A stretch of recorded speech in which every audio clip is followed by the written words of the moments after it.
আশা করছি আজকের এপিসোড আপনাদের অনেক ভালো লাগবে। বেশি কথা না বলে সবার আগে চলে যাব আজকের প্রথম ঘটনায়।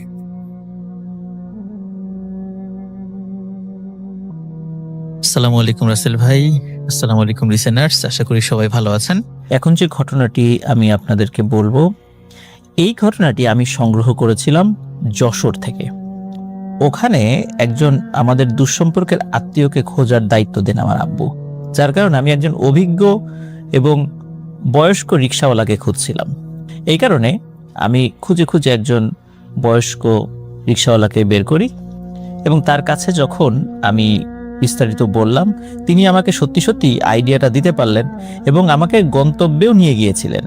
ফেরার সময় আমি ওনার সাথে যে আমার ভাড়া মেটানো ছিল তার থেকেও বেশ কিছু টাকা আমি বেশি দেই এবং ওনাকে চা খাওয়ার আমন্ত্রণ জানাই। তো উনি সানন্দে চা খাওয়ার আমন্ত্রণ উনি গ্রহণ করেন। তবে ওই সময় ছিল রমজান মাস। তো যেহেতু রমজান মাস, এই কারণে আমি বলেছিলাম যে আপনি ইফতারের পরে আসেন। আর আমি যেই জায়গাটাতে যশোর ওই সময় ছিলাম, ওইটার খুব কাছাকাছি ওনার বাসা, যার কারণে ইফতার এবং তারাবির মধ্যবর্তী সময়ে ওনার সাথে আমার বেশ কিছু কথোপকথন হয়। তখন উনি একটি ঘটনা বলেন, যে ঘটনাটি উনি সচরাচর কাউকে বলেন না, ওনার নাম প্রকাশ না করার শর্তে ঘটনাটি আমাকে শেয়ার করার অনুমতি দিয়েছিলেন। আর আমি যতদূর মনে পড়ে 2016 সালে এই ঘটনাটি আমি সংগ্রহ করেছিলাম। উনি আমাকে যেভাবে বলেছেন আমি চেষ্টা করব ঠিক সেভাবেই আপনাদের সামনে উপস্থাপন করার জন্য। উনি প্রথম জীবনে যখন ওনার বয়স ছিল 22 কি 23 বছর, মানে একদম টকবগে যুবক, মানে কৈশোর থেকে সবে যৌবনে পদার্পণ করেছেন, একদম টকবগে একটা যুবক ছিল। কিন্তু ওনার টাকা পয়সার প্রতি বেশ মোহ ছিল।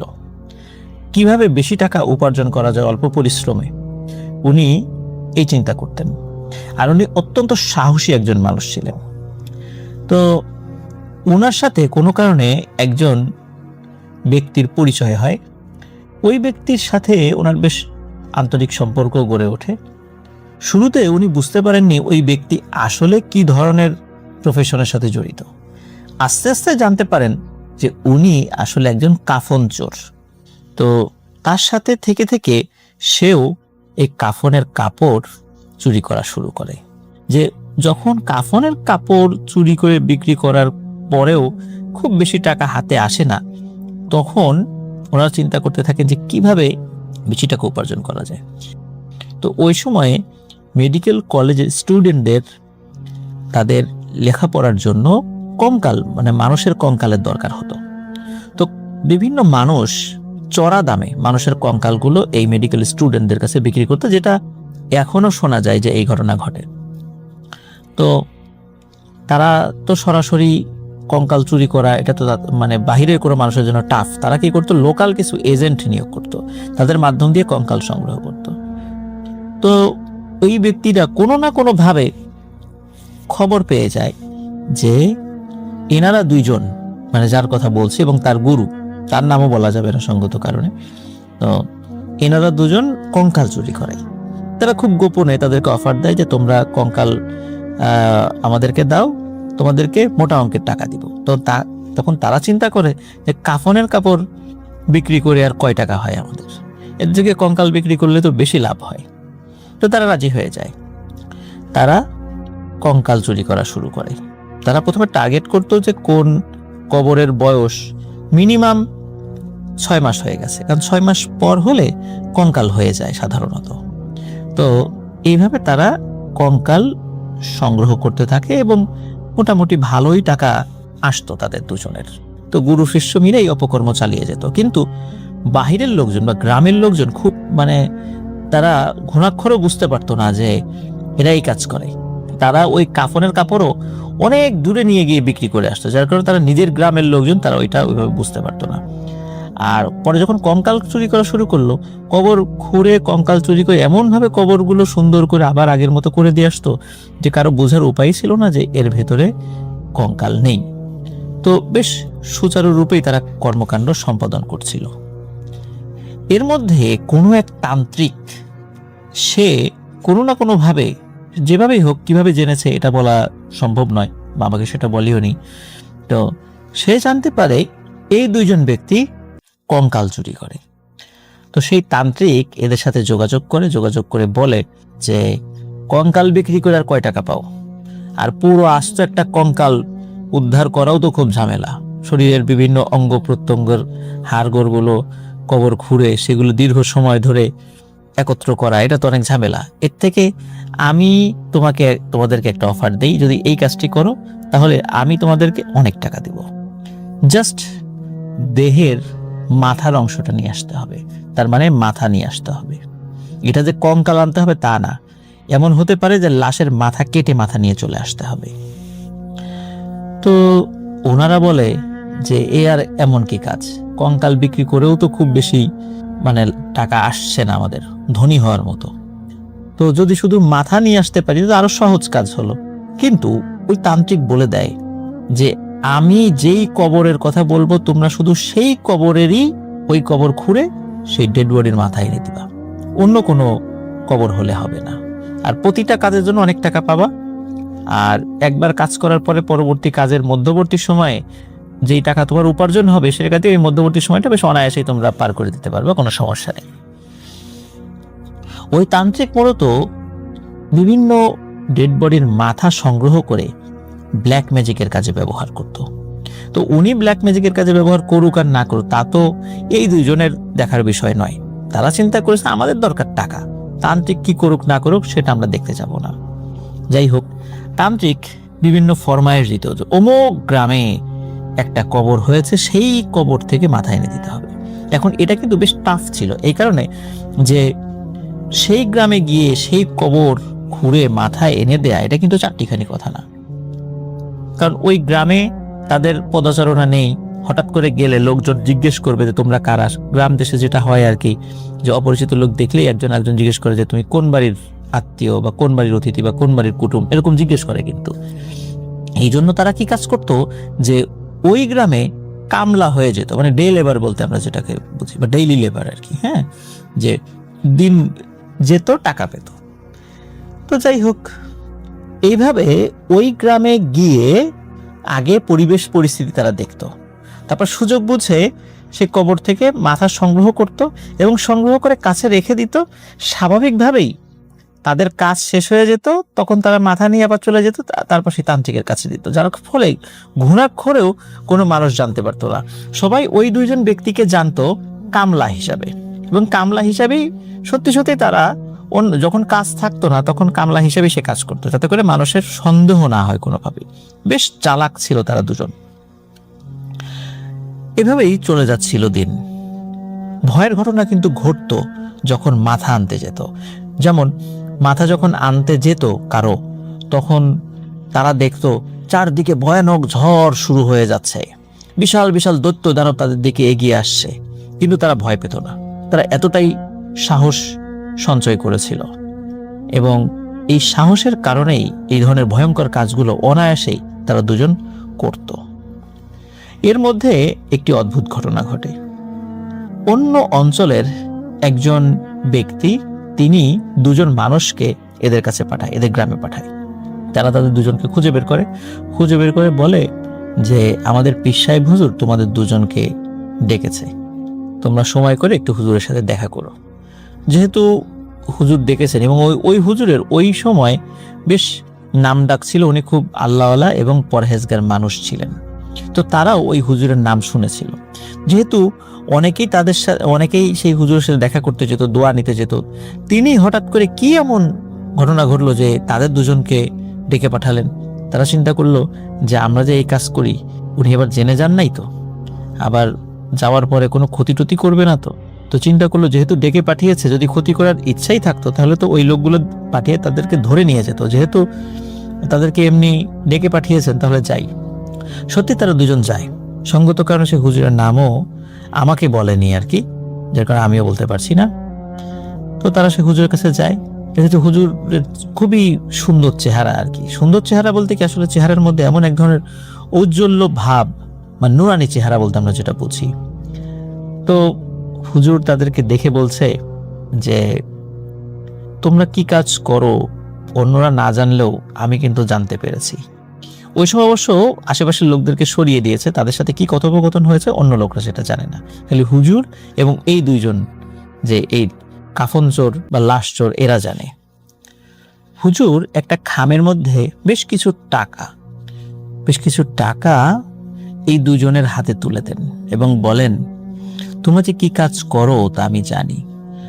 আমার মৃত্যুর পর তোমরা কিন্তু আমার শরীরের কোনো অঙ্গ প্রত্যঙ্গ নেয়ার জন্য আমার কবর খুঁড়তে এসো না। এটা তোমাদের কাছে বাবা করজোরে আমি মিনতি করছি।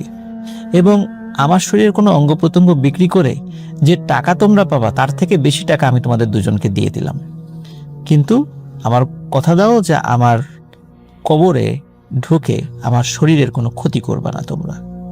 তখন তারা হুজুরের কথা শুনে খুবই অবাক হয়। প্রথমত হুজুর কিভাবে জানলেন যে তারা এই কাজ করে, তারপরে যেহেতু কোনোভাবে জেনেই ফেলেছেন, হুজুর কেন অ্যাডভান্স তাদেরকে টাকা দিচ্ছেন তারা যেন হুজুরের শরীরের কোনো অঙ্গ প্রত্যঙ্গ নিতে না যায়।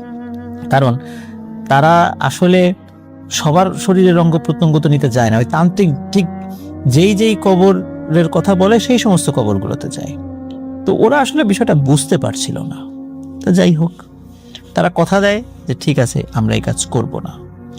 কিন্তু হুজুর তাদেরকে কিন্তু এটা বলেনি যে কথা দাও তোমরা আর কখনোই এই কাজ করবা না, এটা বলেনি। কারণ হুজুর হয়তোবা জানতেন যে এইভাবে তাদের দিয়ে যদি স্বীকারোক্তি আদায় করাও যায় বা আদায় করানো যায়, তারা হয়তোবা কথা শুনবে না। এমনটা চিন্তা করে হয়তোবা তিনি এটা বলেননি। তিনি শুধু এই কাজটি করেই তাদেরকে বিদায় দিয়ে দেন। তারাও খুশি মনে চলে আসে, কিন্তু মনের মধ্যে চিন্তা উদিত হয় যে এই বিষয়টা কেন হলো বা হুজুর কেন তাদেরকে ডেকে এরকম বললেন। যাই হোক, এই ঘটনার মধ্যবর্তী সময়ে আরো 2-1টা শরীরের অঙ্গ প্রত্যঙ্গ তারা তান্ত্রিকের কথা মতো সংগ্রহ করেছেন। 6-7 মাস পর হঠাৎ তান্ত্রিক তাদেরকে বলে যে অমুক গ্রামে একটি কবর হয়েছে আজ থেকে 6-7 মাস আগে, প্রায় 6 মাস আগে আর কি। সেই কবর খুঁড়ে তার মাথা নিয়ে আসতে হবে। এখন তারা কিন্তু জানে না যে কার কবরের মানে তারা আনতে যাবে। তো তারপরেও মানে ওই দিন জিজ্ঞেস করেছে যে আসলে এটা কার, কিন্তু তান্ত্রিক তাদেরকে বলেনি। যাই হোক, তাদের তো জানার দরকার নাই উপস্থিতভাবে, কিন্তু স্বাভাবিকভাবে তারা যে কাজটি করতো, কোনো লাশের ওই মাথা আনার জন্য আগে সেই এলাকায় যেত, আগে আশেপাশের বিভিন্ন পরিবেশ পরিস্থিতি পর্যবেক্ষণ করতো কামলা হিসাবে থেকে, তারপরে গিয়ে ওই জিনিসটা কাজটা সমাধা করতো আর কি। ওরা ওই গ্রামে গিয়ে অবাক হয়, কারণ হচ্ছে এই কবরটি তার কবর, এটা হচ্ছে সেই পীর সাহেব বা সেই আল্লাহওয়ালা বুজুর্গ ব্যক্তির কবর, যিনি তাদেরকে প্রায় 6-7 মাস আগে টাকা দিয়েছিল যে খবরদার আমার কবর কিন্তু খুঁড়ে আমার শরীর অঙ্গ প্রত্যঙ্গ নিয়ে যেও না। তো এদিকে আমাকে যিনি ঘটনা বলছেন আর কি, উনি বলছেন যে তিনি তার ওস্তাদ যে তাকে বলছেন, ওস্তাদ এই কাজটি করা ঠিক হচ্ছে না, কারণ এই হুজুর তো আমাদেরকে টাকা দিয়েছিল। কিন্তু ওই ওস্তাদ বলছে যারা চুপ থাক, দিছে। এখন 6 মাস হয়ে গেছে, হাতে টাকা পয়সা নাই, টাকা তো লাগে। তো তান্ত্রিক বলছে হুজুর একবার দিয়ে আর তো দেবে না, উনি তো মারা গেছে। তান্ত্রিক তো আমাদের সোনার ডিম পাড়া হাঁস, কিছুদিন পর পরই আমাদেরকে কাজ দেয়, আমরা সেটা করি তারপর টাকা পাই। তো তান্ত্রিকের কথা আমাদের কাছে বেশি গুরুত্বপূর্ণ, এইটা বলে তার মানে ওস্তাদ। কিন্তু ওনার কিন্তু মন থেকে আসলে টানে না, কেন জানি টানে না। তো যাই হোক, তারা খুব ভালো করে অবজার্ভ করে, তারা দেখলো যে দিনের বেলা ওই হুজুরের কবর অনেকে জিয়ারত করতে আসে, রাতের বেলা সাধারণত কেউ আসে না। তো সুযোগ বুঝে এক রাতে দুজন বের হয়, কারণ ওই গ্রামে তারা গিয়েছিল কামলা সেজে, ঠিক যেমনটা অন্যান্য বারে ওই কাজটি করতো আর কি। তো তারা দুজন বের হয়েছে, ওই দিন ছিল পূর্ণিমার রাত। বের হওয়ার পর তারা দুজন যাচ্ছে, কিন্তু উনি মানে যার কাছ থেকে আমি ঘটনা সংগ্রহ করছি, উনি তার ওস্তাদকে বারবার বলছে, ওস্তাদ আমার মন কিছুতেই টানছে না, চলো আমরা ফিরে যাই। তখন ওই সময়ে তার ওই ওস্তাদ বলে যে আমার মনও তো টানছে না রে, কিন্তু মনে হচ্ছে কেউ আমাকে ডাকছে ওই কবরের কাছে যাওয়ার জন্য, মনে হচ্ছে কেউ আমাকে জোর করেই একরকম টেনে নিয়ে যাচ্ছে ওইদিকে, কিন্তু কেন যে এমনটা মনে হচ্ছে আমি বুঝতে পারছি না। তো যাই হোক, তারা সত্যি ওই কবরের কাছে পৌঁছায়। তারা তো হাতে কোনো আলো নিয়ে যেতে পারতো না, কারণ আলো নিয়ে গেলে দূর থেকে লোকজন তো বুঝে যেত যে হাতে আলো নিয়ে কেউ এগিয়ে আসছে, কারণ অনেক দূর থেকে কিন্তু আলোর উপস্থিতি টের পাই আমরা। যেমনটা অনেক দূরে যদি আলো জ্বলে আমরা বুঝতে পারি যে সেখানে আলো জ্বলছে। তো এই কারণে তারা কোনো আলো নিয়ে আসেনি, তারা ওই অন্ধকারে কাজ সমাধা করত। তো তারা ওই কবরের কাছে আসে। তখন আমাকে যিনি ঘটনা বলেছেন উনি বলছেন যে উনি ওনার ওস্তাদকে বলেন, ওস্তাদ আমি এই কাজ করব না, আপনি করেন। এখন তার ওস্তাদ বলে, ঠিক আছে তুই যদি না করিস তুই দূরে দাঁড়িয়ে থাক, চুপচাপ থাক, আমার ডিস্টার্ব করবি না। তো ওনাদের হাতে ছোট্ট একজন হাত কোদাল ছিল আর কি, মানে বড় কোদাল দিয়ে ওনারা কাজ করতেন না। বড় কোদাল তো যাতে ওই যদি এত বড় কোদাল নিয়ে আসা যাওয়া করে তাহলে তো লোকজন সন্দেহ করবে রাতের বাজে আসা যাওয়া করে। এই জন্য হাত কোদাল, একটা ছোট কোদাল রাখতো, গামছার মধ্যে পেঁচিয়ে রাখতো যাতে করে লোকজন টের না পায়। আর এমনিতে তাদের কাছে বড় কোদাল ছিল যেহেতু কামলার কাজ করত, কিন্তু ছোট একটা হাত কোদালও থাকতো তাদের। তো সেটি নিয়ে কাজ শুরু করে।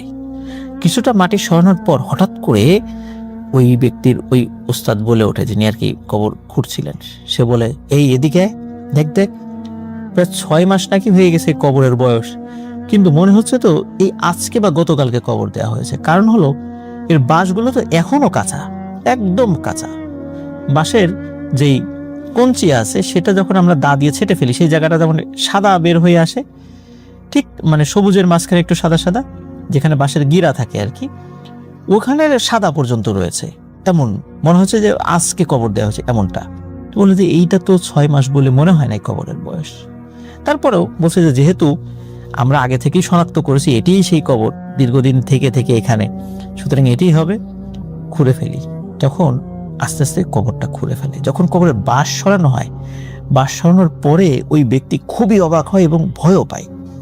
সে তখন তার সাথে থাকা তার শিষ্যকে ডাকে, এই এদিকে দেখ, আমরা মনে হয় ভুল কবরের চলে আসছি, কারণ এই কবরের ভিতরে একটা লাশ না, 2টা লাশ, আর একদম সাদা ধবধবে কাফনের কাপড় পরানো, দুটোতেই মনে হচ্ছে আজকেই দাফন করা হয়েছে। কিন্তু এটা কিভাবে সম্ভব? আমরা তো এই কবরটা বেশ কিছুদিন ধরে অবজার্ভ করছি, আমরা যে সপ্তাহখানেক ধরে অবজার্ভ করছি তাতেও তো এই ডেড বডি মানে পচে ফুলে ওঠার কথা, কিন্তু তেমনটা না, মনে হচ্ছে একদম স্বাভাবিক আজকেই কবর দেওয়া হয়েছে বা গতকালকে দেওয়া হয়েছে এমনটা মনে হচ্ছে।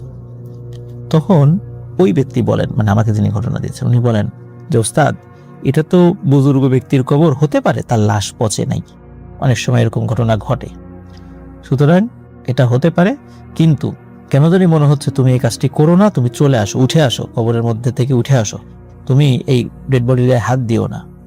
তখন ওই ব্যক্তি বলছেন যে ঠিক আছে যা, আমি আজকে থেকে তোকে কথা দিলাম যে এই কাজটি হবে আমার শেষ কাজ, এরপরে আমি আর কখনোই আমি এই কাজ করব না, ছেড়ে দিব, এই কাজটি করার পর আমি এই কাজ ছেড়ে দিব।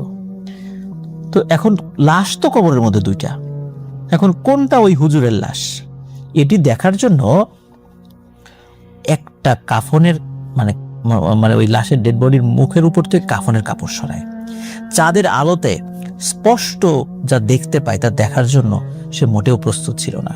সে দেখে সেই যে লাশের মুখের উপর থেকে কাপড় সরিয়েছে সেটি আর কারো লাশ নয়, তার নিজেরই লাশ। এটি দেখে সে ভয়ানকভাবে এক মানে আতকে ওঠে। সে চিৎকার দেয়নি, কারণ চিৎকার দিয়ে আশেপাশের লোকজন তো বুঝে যাবে। সে আতকে ওঠে, সে সাথে সাথে তার সহযোগীকে ডাকে, দেখ আমি যা দেখছি তুই কি তাই দেখছিস? সে এসে ওখানে সহযোগী যিনি আমাকে গল্প বলেছেন, সে এসে দেখেও খুবই ভয় পায় যে এটা কিভাবে সম্ভব, ওস্তাদ তুমি তো জীবিত আছো, তোমার লাশ কিভাবে এখানে রাখা, এটা তো কোনোভাবেই সম্ভব নয়। তখন তার এই ওস্তাদ সে বলে যে কবর খোঁড়ার সময় কতই না আমরা ভয় পেয়েছি এ যাবৎকাল পর্যন্ত, কত দেহ দানব জন্তু জানোয়ার আমাদের সামনে এসেছে, ভয় দেখানোর চেষ্টা করছে, ভয় পাইনি। নিশ্চয়ই এটিও এদেরই কারসাজি যে আমার মানে লাশ হয়ে শুয়ে আছে, আমাদেরকে ভয় দেখানোর চেষ্টা করছে, সুতরাং যতই ভয় দেখানোর চেষ্টা করুক আমি আমার কাজ না করে এখান থেকে যাব না। এরপর সে চিন্তা করে যে তাহলে এটি যেহেতু আমার লাশ সে যে শুয়ে আছে, তাহলে পাশের যেই ডেড বডি রাখা এটা নিশ্চয়ই হুজুরের লাশ।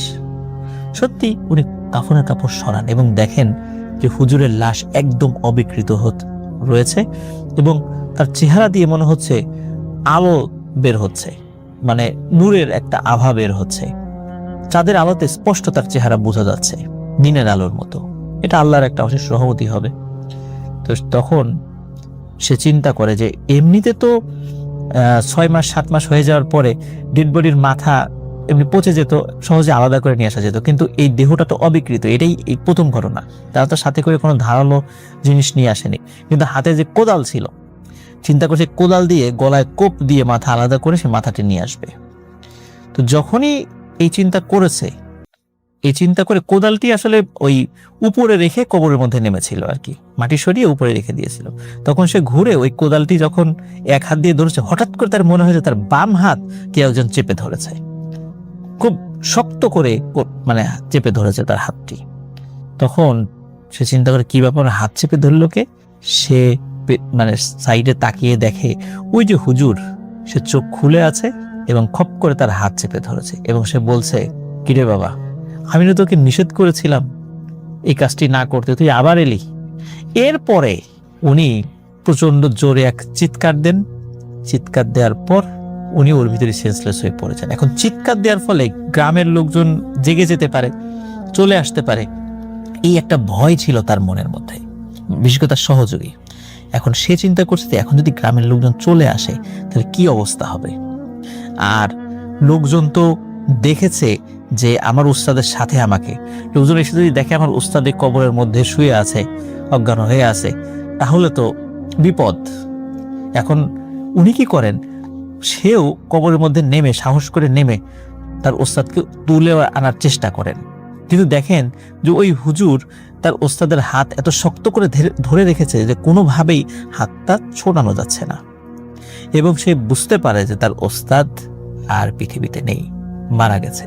প্রচন্ড ভয় পেয়েছে, যার ফলে সে মারা গেছে।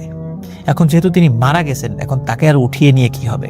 তো উনি চিন্তা করেন তাড়াতাড়ি এই মানে কবরটি আবার আগের মতো স্বাভাবিক করে দিই। এখানে একটি বিষয় প্রিয় লিসেনার্স বলে রাখা ভালো, কারণ অনেক ক্ষেত্রেই বুজুর্গ ব্যক্তিদের কবরকে মাজার বানানো হয়। তো ওই বুজুর্গ ব্যক্তি মৃত্যুর আগে নাকি ওসিয়ত করে গিয়েছিলেন যে ওনার মৃত্যুর পর ওনার কবরটা হবে একদম মাটির কবর, আশেপাশে কোনো কিছু দিয়ে ঘিরে রাখাও যাবে না, যাতে এই কবরটা একসময় হারিয়ে যায় অন্যান্য কবরের সাথে, যাতে করে ওই কবরটাকে কেউ মাজার বানাতে না পারে। এটা তার ওসিয়ত ছিল, যার কারণে আশেপাশে আসলে ঘেরা ছিল না। এটা তার জন্য একটা বড় ফ্যাসিলিটিস ছিল, যে এই ফ্যাসিলিটি তারা নিয়েছে, বিশেষ করে উনি নিয়েছেন, যেহেতু আশেপাশে ঘেরা ছিল না, ওই ঘেরাটা তাকে আবার করতে হয়নি, মানে সেটা আবার নতুন করে ঠিকঠাক করতে হয়নি, জাস্ট খালি ওই বাঁশগুলো স্বাভাবিক করে দিয়ে উপরে মাটি দিয়ে সুন্দর করে আবার সে চলে এসেছে। কিন্তু তার ওস্তাদের ওই চিৎকার অন্য মানুষের কানে যায়নি, বা গেলেও তারা কেউ হয়তো বা আসেনি। এই দিক থেকে তারা একটা অ্যাডভান্টেজ, মানে উনি একটা অ্যাডভান্টেজ পেয়েছিল। এদিকে মানুষজন কিন্তু জানে না যে এই ঘটনা ঘটেছে বা ওই কবরে এই ঘটনা ঘটেছে, শুধু ইনিই জানতেন। উনি তো চুপচাপ বাড়িতে চলে গেছে। বাড়িতে চলে যাওয়ার পর, মানে যেই বাড়িতে উনি কাজ করতেন সেই বাড়িতে চলে গেছে, কেউ কিচ্ছুটি জানে না। ওই বাড়ি আর 1-2 দিন থাকার পরে স্বাভাবিকভাবে কাজ শেষ করে সে চলে যায়। যদিও বা ওই বাড়ির লোক জিজ্ঞেস করে তোমার উস্তাদ কই, তখন বলে যে উস্তাদের খুব জরুরি একটা কাজ ছিল, ওই কাজের কারণে সে চলে গেছে। কি এমন কাজ করলো রাতের বেলা, কারণ তখন তার মোবাইল ফোন ছিল না বা টেলিফোন ছিল না তাকে খবর দেবে। তখন উনি বলেন রাতের বেলা সে তার বাচ্চা কাচ্চা নিয়ে একটা দুঃস্বপ্ন দেখেছে, তার মন খারাপ হয়ে গেছে, রাতের বেলায় চলে গেছে। তো পরিবারের লোকজনের কিছু বলে না, স্বাভাবিকভাবেই সে চলে যায়। এবং তার ওস্তাদ যে কয়দিন কাজ করেছিল তার পাওনাটা তো দেওয়া হয়নি, তা ওনার কাছে সেই পাওনাটাও দিয়ে দেয় বাড়ির লোকজন। যখন উনি চলে আসে, চলে আসার পর তার ওই ওস্তাদ যে, তার ওয়াইফ এসে তাকে জিজ্ঞেস করে এই তোমার ওস্তাদ কই? তখন বলে যে ওস্তাদ আছে, উনি আর এক গ্রামে গেছে কাজ করতে। বলে কখনো তো এরকম হয় না যে তোমাকে ছাড়া সে অন্য জায়গায় কাজে গিয়েছে, সত্যি করে বলো তোমার ওস্তাদ কই? তো প্রথমে ওনার ওয়াইফ মনে করছে হয়তোবা তার ওস্তাদ অন্য জায়গায়, মানে তার হাজবেন্ড অন্য জায়গায় বিয়ে শাদী করে আবার চলে গেল কিনা। আগে তো এই ধরনের ঘটনা ঘটতো অনেক ক্ষেত্রেই। তো এখন তার মনে এই চিন্তাটা ছিল মূলত। সে চিন্তা করেনি তার হাজবেন্ড মারা গেছে বা তার হাজবেন্ডের ক্ষতি করেছে এই ব্যক্তি, এরকমটা মনে করেনি তিনি। আসলে একটা নেতিবাচক চিন্তা থেকে উনি বারবার তাহলে চার্জ করছিলেন তাকে। তো একটা পর্যায়ে উনি বলেন যে ঠিক করে বলো আমার স্বামী কোথায়, যদি না বলো আমি কিন্তু গ্রামে বিচার সালিশ বসাবো। তখন উনি পড়ে যান এক বিপাকে যে এখন কি করি। তখন বাধ্য হয়ে তার ওয়াইফকে বলেন, মানে ওনার ওস্তাদের ওয়াইফকে বলেন যে কাউকে না বলার শর্তে যে কি ঘটেছিল আসলে সত্যি ঘটনা বলেন। কিন্তু ওনার ওয়াইফ কিছুতেই বিশ্বাস করে না, বলে যে না তুমি আমার স্বামীকে মেরে ফেলেছো, এটা বিশ্বাসই করি না এই ধরনের ঘটনা ঘটতে পারে, এটা আজগুবি বানোয়াট একটা গল্প। তখন তার ওয়াইফ কি করে, সে ওই গ্রামের মেম্বারের কাছে যায়, মেম্বারের কাছে গিয়ে বলে যে এই ছেলে আমার স্বামীকে মেরে ফেলেছে, সে এই ধরনের একটা বানোয়াট গল্প আমাকে বোঝাচ্ছে। মেম্বার এই কথা শুনে তার মেজাজ হয় প্রচন্ড গরম, যে এই টাইপের একটা বানোয়াট গল্প বলে মানুষকে বোকা বানানোর একটা, বা তার ওয়াইফকে বোকা বানানোর একটা চেষ্টা করা হচ্ছে। কিন্তু উনি যেহেতু বুঝতে পারলেন যে লোকজন জেনেই গেছে, এখন তার গোপন করে লাভ নেই, নাহলে তো তার বিপদ হবে, থানা পুলিশ হবে, অনেক ঝামেলা হবে। তো সেও মেম্বারের কাছে এই কথাটাই বলে। এইভাবে এক কান দুই কান হতে হইতে আশেপাশে চতুর্দিকে ছড়িয়ে যায় এই ঘটনা। তখন মেম্বার বলেন যে তাহলে প্রমাণ হোক যে আসলে এই ঘটনা সত্য কিনা। এখন তারা ওই গ্রামে যায়। এখন সমস্যা হলো, ওনার মতো একজন বুজুর্গ ব্যক্তি যিনি মারা গিয়েছিলেন আর কি, তো ওনার কবর খুঁড়ে তার ডেড বডি দেখা, এটা কিন্তু ওনার যারা ভক্তবৃন্দ ছিলেন ওনারা বিষয়টা মেনে নিতে পারছিলেন না। কিন্তু তারপরও যেহেতু পরিস্থিতি খুব বেগতিক ছিল, ওই ওই ওস্তাদের যিনি ওয়াইফ তিনি খুব কান্নাকাটি করছিলেন। অবস্থা বেগতিক দেখে এবং বিভিন্ন সমস্যা বা বিভিন্ন পারিপার্শ্বিক বিষয় চিন্তা করে কবর খোঁড়ার জন্য ওই হুজুরের পরিবার এবং আশেপাশের যারা তার ভক্তবৃন্দ ছিল তারা সম্মতি দেন। সত্যি কবর খোঁড়া হয় এবং সত্যি ওই মানে বাঁশগুলো, তারা ওই শিষ্যরাও বা আশেপাশের লোকজন মানে অবাক হয় যে হুজুরের লাশের মানে হুজুরের কবরের বাঁশ পর্যন্ত এখন অবিকৃত আছে 6-7 মাস হয়ে যাওয়ার পরেও। সত্যি মাটি সরানো হয়, সরানোর পরে সত্যিই দেখা যায় যে ওর মধ্যে দুটো লাশ। এক হচ্ছে হুজুরের ডেড বডি, যেটি একদম কাফনে মোড়ানো অবস্থায় একদম অবিকৃত অবস্থায় আছে, কিন্তু কাফনের ভেতর থেকে হাত বের হয়ে আছে। এই হাত দিয়ে ওই যে ওস্তাদ তার হাত চেপে ধরে আছে। এবং এই যে বেশ কিছুদিন হয়ে গেছে, এর মধ্যে ওই তার এই ওস্তাদের ডেড বডিরও কোনো পরিবর্তন হয়নি। তো মানুষজন দেখলো যে হ্যাঁ, তার কথা সত্য। তো যেহেতু ওই ব্যক্তি একজন প্রথমে কাফন চোর ছিল, পরে কঙ্কাল চোর, এরপরে ভয়ানক ভাবে সে লাশের মুন্ডু চুরি করতো বা শরীর বিভিন্ন অঙ্গ প্রত্যঙ্গ চুরি করতো, এমন একজন ব্যক্তি এই ভালো একজন নেককার মানুষের কবরের মধ্যে আছে, এটা তার অন্য মানুষরা কিছুতেই মেনে নিতে পারছিলেন না। তারা অনেক চেষ্টা করেন ওই হুজুরের হাত থেকে ওই ডেড বডিটা ছুটিয়ে আনার জন্য, কিন্তু তারা অনেক চেষ্টা করে সেটা সক্ষম হন না। বাধ্য হয়ে এখন কি করবে, এখন ওনার তো জানাজা হয়নি, কিছু হয়নি, তাকে তো গোসলও দেয়া যাচ্ছে না। তো এখন যতটুকু সম্ভব তারা ওই ডেড বডি যেটা আছে, কারণ একজন মুসলিম যিনি যতই খারাপ মানুষ হন, একজন মুসলিম হিসাবে, শুধু মুসলিম না, যে কোনো ধরনের মানুষ, তিনি যত খারাপ কাজ করুক আর যত ভালো কাজই করুক, মৃত্যুর পর তার অন্ত্যেষ্টিক্রিয়া পাওয়াটা এটা তার অধিকার, মানে সৎকার হওয়াটা এটা ওই মৃত ব্যক্তির অধিকার। সে যত খারাপ মানুষই হোক না কেন বা যে ধর্মের মানুষই হোক না কেন, এই অধিকার কেউ ছিনিয়ে নিতে পারে না, বা কেউ চাইলেই এটাকে অ্যাভয়েড করে যাওয়ার কোনো সুযোগ নেই। তো স্বাভাবিকভাবে এখন কবরের মধ্যে তো গোসল দেওয়া সম্ভব না, জাস্ট খালি শরীরটাকে একটু মাসে করে, মানে যতটুকু করা যায়, এবং ওই ডেড বডির সাথেই মানে কাফনের কাপড় মুড়িয়ে দেওয়া হয়, মুড়িয়ে ওইখানেই কবর দিয়ে দেওয়া হয়। এবং এই হেন ঘটনার কারণে সে যে এই ধরনের অ্যাক্টিভিটিস করতো, এলাকাবাসী ওই লোককে, মানে যে সহযোগী যে, তাকে তো বেধড়ক মার তো দেয়ই, তাকে পুলিশেও দেয়। বেশ কিছুদিন জেল খাটার পরে সে বের হয়ে আসে, এবং বের হয়ে আসার পর সে আর কখনোই এই কাজের সাথে লিপ্ত হয়নি। সে যখন জেলখানায় ছিল, সে নাকি স্বপ্ন দেখেছিল। একটা স্বপ্নে দেখে তার যে এই যে ওস্তাদ যে মারা গেল কবরের মধ্যে, সে সুন্দর একটি বাগানের মধ্যে হেঁটে বেড়াচ্ছে, সাদা সফেদ ড্রেস পরা, এবং তার চেহারা অনেক নুরানি সুন্দর দেখা যাচ্ছে। তখন সে তার ওই স্বপ্নের মধ্যে, কিন্তু এটা সে তার ওস্তাদকে জিজ্ঞেস করছে, ওস্তাদ তুমি কেমন আছো? তখন তার ওস্তাদ বলছে, হ্যাঁ আলহামদুলিল্লাহ, আমি অনেক ভালো আছি।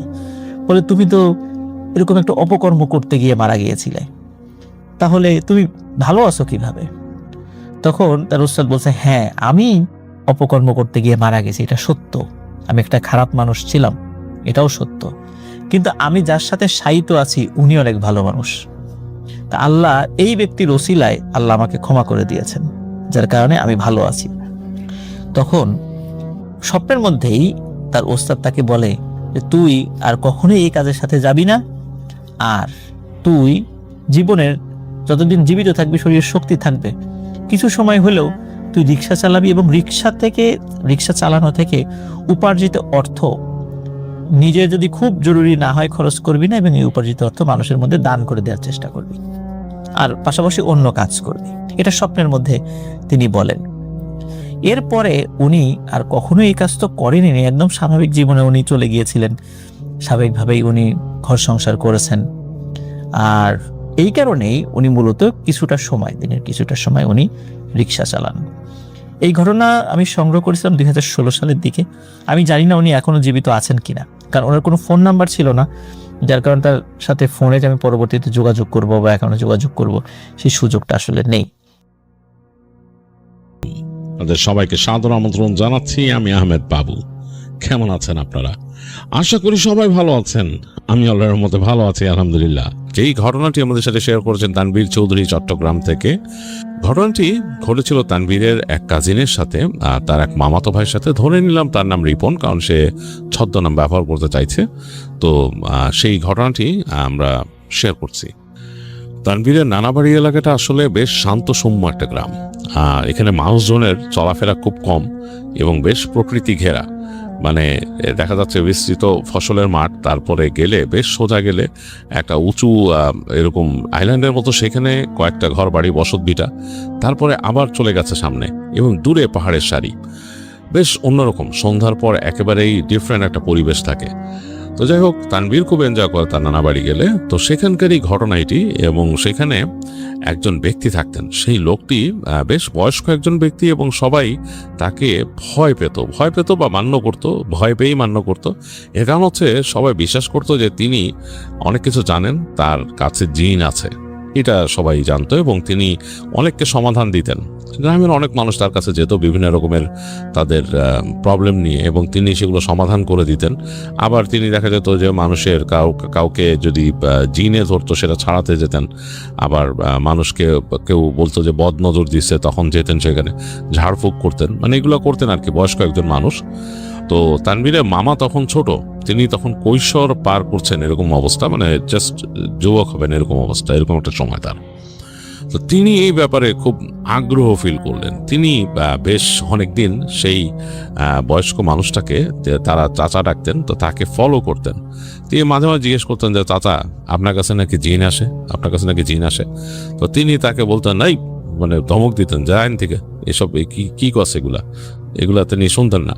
তো তানভীরের সেই কাজিন তাকে প্রায় এরকম যে খোঁচাতেন আর কি, যে চাচা জিন দেখান না। তো তিনি বকা দিতেন, বকা দিয়ে বলতেন, যা একেবারে যা, খবরদার। আর তোরে শুনছি যে তুই এরকম দুপুরবেলা হাঁটস, ওই যে ক্ষেতের মধ্যে দিয়ে যা সন্ধ্যা যাবি না, উল্টা না করতো সে চাচা। তো যাই হোক, এইভাবেই তানভীরের এই মামাতো ভাই খুব কিউরিয়াস হয়ে যায় ওই ভদ্রলোকের প্রতি, বয়স্ক লোকটার প্রতি। তো তিনি থাকতেন হচ্ছে সেই তাদের যে এই গ্রামের যে শেষ প্রান্তটা ছিল, শেষ প্রান্তের ওইখানে যেই ভিটাটা, সেটা বেশ অনেক গাছপালা দিয়ে ঘেরা একটা জায়গা। ওই যে বললাম যে বিস্তৃত মাঠ, তারপর উঁচু হয়ে যায় একটা, ওগুলোকে ট্যাকের মতো বলে অনেক জায়গায়, সেই জায়গায় বেশ গাছপালা উঠছে। তো এই জায়গাতে ছিল সেই বয়স্ক লোকটার বাসা, এবং সবাই জানতেন যে খুব মিস্টিরিয়াসভাবে তিনি এখন একাই থাকেন, তার পরিবারের কেউ নাই। তার স্ত্রী সম্ভবত বিয়ে হয়েছেন অনেকদিন আগে, এবং তিনি একাই থাকেন সেখানে, এবং তার ছেলেমেয়েরাও কেউ থাকেন না এখানে, এবং বেশ মিস্টিরিয়াস তার বাসা। সেখানে গেলে দেখা যায় যে মানে দিনের বেলাও গা ছমছম করে, কারণ ওই বাড়িতে যেহেতু তিনি একা থাকেন, কেউ থাকে না ওইখানে। গেলে দেখা যায় একেবারে নীরব নিথর, যে ঢোকার রাস্তাটা, দুই পাশে গাছপালা হয়েছে, সেগুলো অযত্নে বেড়ে উঠছে, এবং তার উঠানের মধ্যে গেলেও মনে হয় যে একেবারে জঙ্গলি একটা জায়গা। আর এক কোণা তার ঘর, এবং সেখানে গিয়ে তার সাথে অনেকে দেখা টাকা করেন। পরিবেশটাই অন্যরকম। অনেকে বলেন যে ওখানে নাকি জিন ভূত চলাফেরা করে, এরকম বলতো। তো এই সমস্ত মিস্টেরিয়াস কারণে কিন্তু তানভীরের কাজিন রিপন খুব আগ্রহী ছিল এই চাচার ব্যাপারে, কারণ এইরকম ক্যারেক্টার মিস্টেরিয়াস হয়, যে তিনি জিন ডাকেন এবং আরও অনেক কিছু করেন। তো তার বাড়িটাও মিস্টেরিয়াস। তো একা একা যেতে কিন্তু সাহস পেত না তানভীরের কাজিন, তবে তিনি চাইতেন যে চাচার কাছ থেকে দেখতে হবে, জানতে হবে, এই কারণে ডিস্টার্ব করতেন। বাট কখনোই ওই যে চাচা তার সাথে এমন অ্যাক্ট করতেন, বকা দিতেন তাকে, তিনি আর মানে আর কি সাহস পেতেন না। তো একদিন এরকম সন্ধ্যার সময় তারা বসছে বন্ধুরা, রিপন তার বন্ধুদেরকে নিয়ে বসছে, তাদের এখানে বাঁশঝাড় আছে, বাঁশঝাড়ের পাশে বেশ সুন্দর বাতাস চলতেছে ওই দিন। তো বসে গল্পগুজব করতেছে সবাই। তো গল্পের এক পর্যায়ে রিপনের এক ফ্রেন্ড বললো যে, আরে বেটা, আমি আছি প্যাড়ায়। বলে, কি প্যাড়া? বলে, কালকে যে দিব চাচার বাসায়, চিন্তা করছোস? বলে, কোন চাচা? তোর চাচা? বলে, না বেটা, ওই যে চাচা, ওই যে জিন চাচা। তো তো এই জিন চাচা শোনার পরে রিপনের কান খাড়া হয়ে গেছে। রিপন বললো, জিন চাচা মানে? ওই যে চাচা এনে এই করে যে আসন দেয় যে, হ্যাঁ। এখানে যাবি কেন?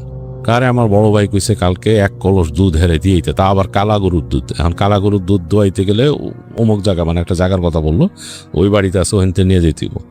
তো আমার ভাই কইছে যে ওখান থেকে নিয়ে ওই জিন চাচার বাসায় পৌঁছাই দিতে। তো তখন রিপন জিজ্ঞেস করছে, কেন?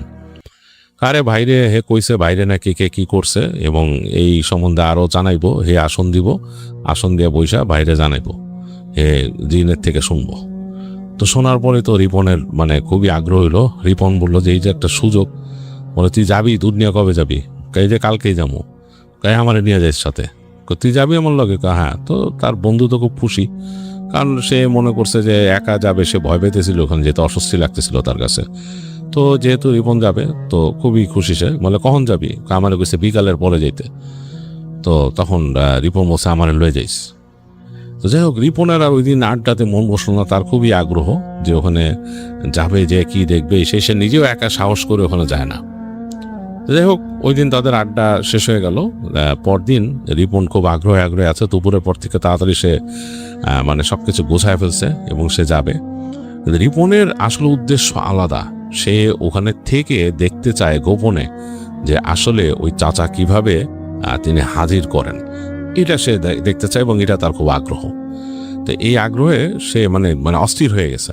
সে চিন্তা করছে যে তার বন্ধু যদি ওইখানে মানে জিনিসটা দিয়ে চলে যেতে চায়, দরকার হলে সে বলবে যে চলে যায়, তো সে লুকায় থেকে যাবে, এটা তার আগ্রহ।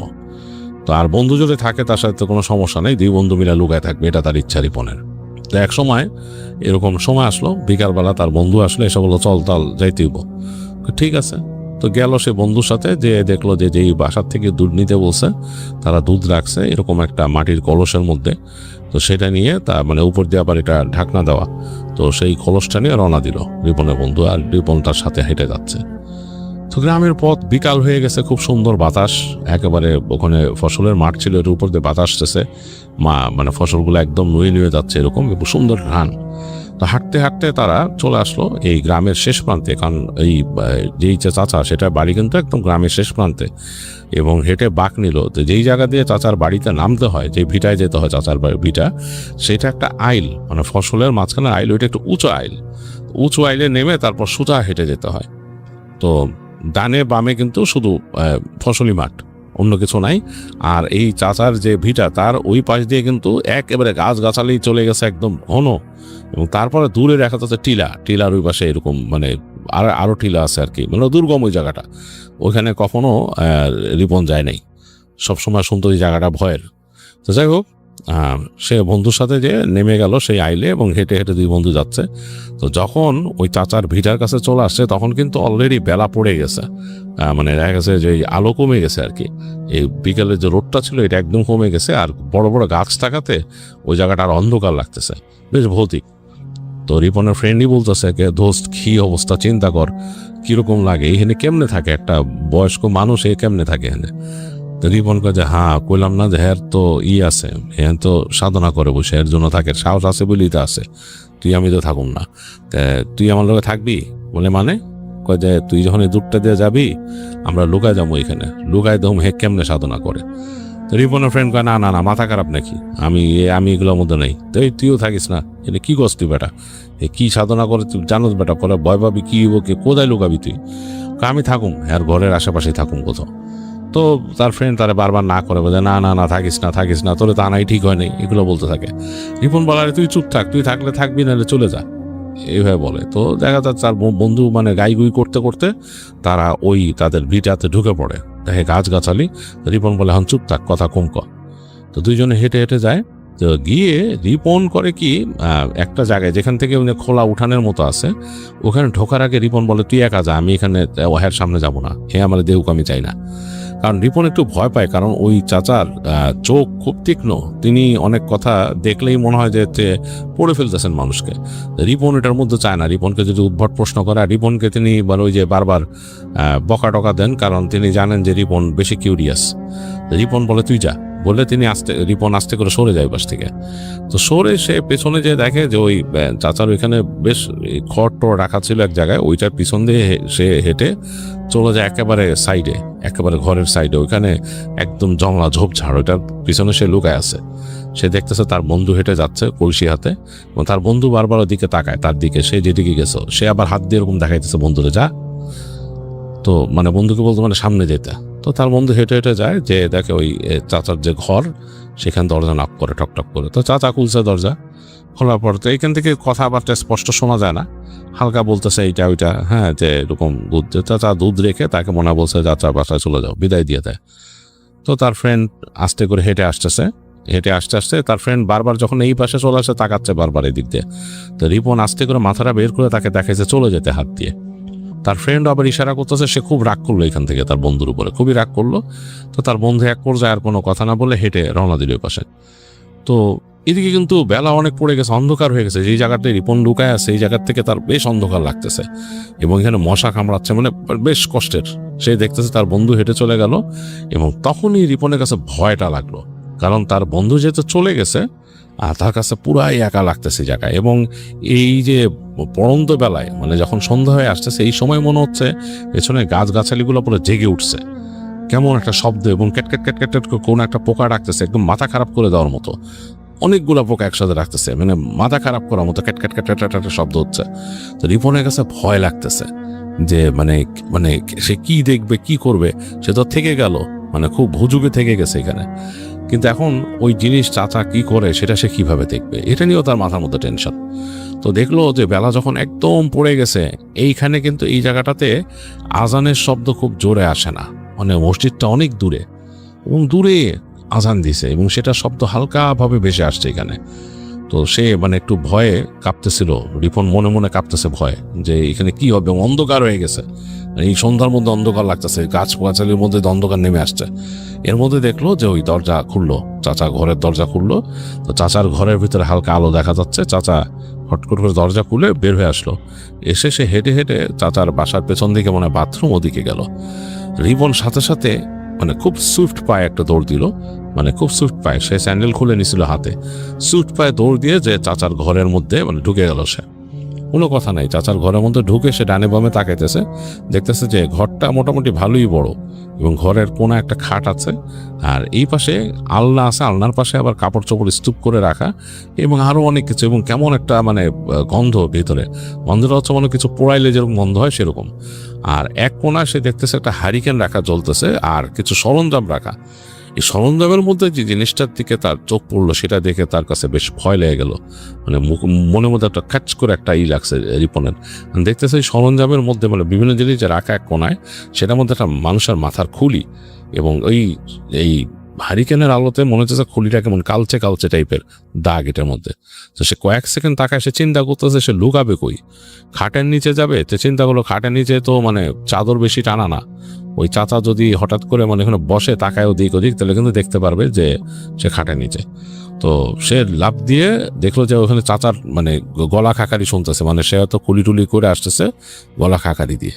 তো সে তাড়াতাড়ি লাফ দিয়ে যে চাচার যে আলনা ছিল যেখানে কাপড় চোপড় রাখা, এবং ওইটার পিছনে সে একেবারে কাপড়ের যে স্তূপ ওইটার পিছনে সে চলে গেল। তো বুঝতে পারলো যে এই কাপড় চোপড় এগুলা মানে অনেকদিন পর পর মনে হয় এগুলো ধোয়ে বা কিছু, বা এগুলো হয়তো রাখার আলাদা জায়গা নেই, কারণ ঘরের মধ্যে তেমন একটা কোনো ফার্নিচারও নাই এই ঘরে। যাই হোক, সে ওই কাপড় চোপড় আলনার পিছনে সে লুকায় গেল। লুকায় সে একদম হাঁটু বেড়ে বসে আছে। এর মধ্যে কিন্তু অন্ধকার বেড়ে গেছে, এখান থেকে সে দেখতেছে ওই চাচা দরজার কাছে আসলো, এসে দেখতেছে অন্ধকার বেড়ে গেছে। সে ঢুকলো ভিতরে, ঢুকে তার মতো দরজা লাগাই দিল। তো রিপন চিন্তা করছে চাচা করে কি, অনেকক্ষণ দেখলো যে বসে আছে, চাচা ই করলো। তারপরে সে রিপনের ধারণা ছিল হয়তো বাইরে গেছে, বাথরুমে গেছে, এসে উনি এখানে হয়তো নামাজ কালাম পড়বেন, কিন্তু দেখলো সেটা করলো না। তিনি আস্তে করে ঘরের কোণার থেকে একটা এরকম বই বের করলেন, বইটাকে নিয়ে তিনি এরকম হাতে নিয়ে এরকম করে নাড়াচ্ছেন, কি ভাবতেছেন। তারপর আস্তে করে বইটাকে খুললেন। তো এইখান থেকে রিপন ভালো দেখতে পাচ্তেছে না, তবে হারিকেনের আলো বোঝা যাচ্ছে যে বইটা যে খুলছে, বইয়ের পেজের মধ্যে হালকাভাবে আলোটা পড়ছে তির্যকভাবে, সেটাতে বোঝা যাচ্ছে যে হলদেটে পেজ, মানে বইয়ের পেজগুলো হলদেটে, মানে অনেক পুরান। আর ভেতরে মানে হয় কলম বা কালি দিয়ে, মানে কলম কালি দিয়ে মানে ছাপা না, কিছু লেখা, এবং লেখাগুলো এখান থেকে বোঝা যাচ্ছে না, কিছু ছবিও আঁকা আছে, কলমে রাখা বা কলম বা এরকম কিছু দিয়ে, বা অনেক সময় আগের যেরকম কলম ছিল, পালকের কলম, এরকম কিছু দিয়ে কেউ আঁকছে কিছু, এবং নকশা টকশা কি কি আঁকা এবং লেখা টেখা। তো রিপন বোঝার চেষ্টা করতেছে যেগুলো কি, আর লেখা তো পড়া যাচ্ছে না এখান থেকে। তো দেখলেন যে ওই যে চাচা যে তিনি বেশ আয়েস করে বসলেন ফ্লোরে বসে খাটের নিচে হাত দিয়ে টেনে বের করলেন একটা জল চৌকি।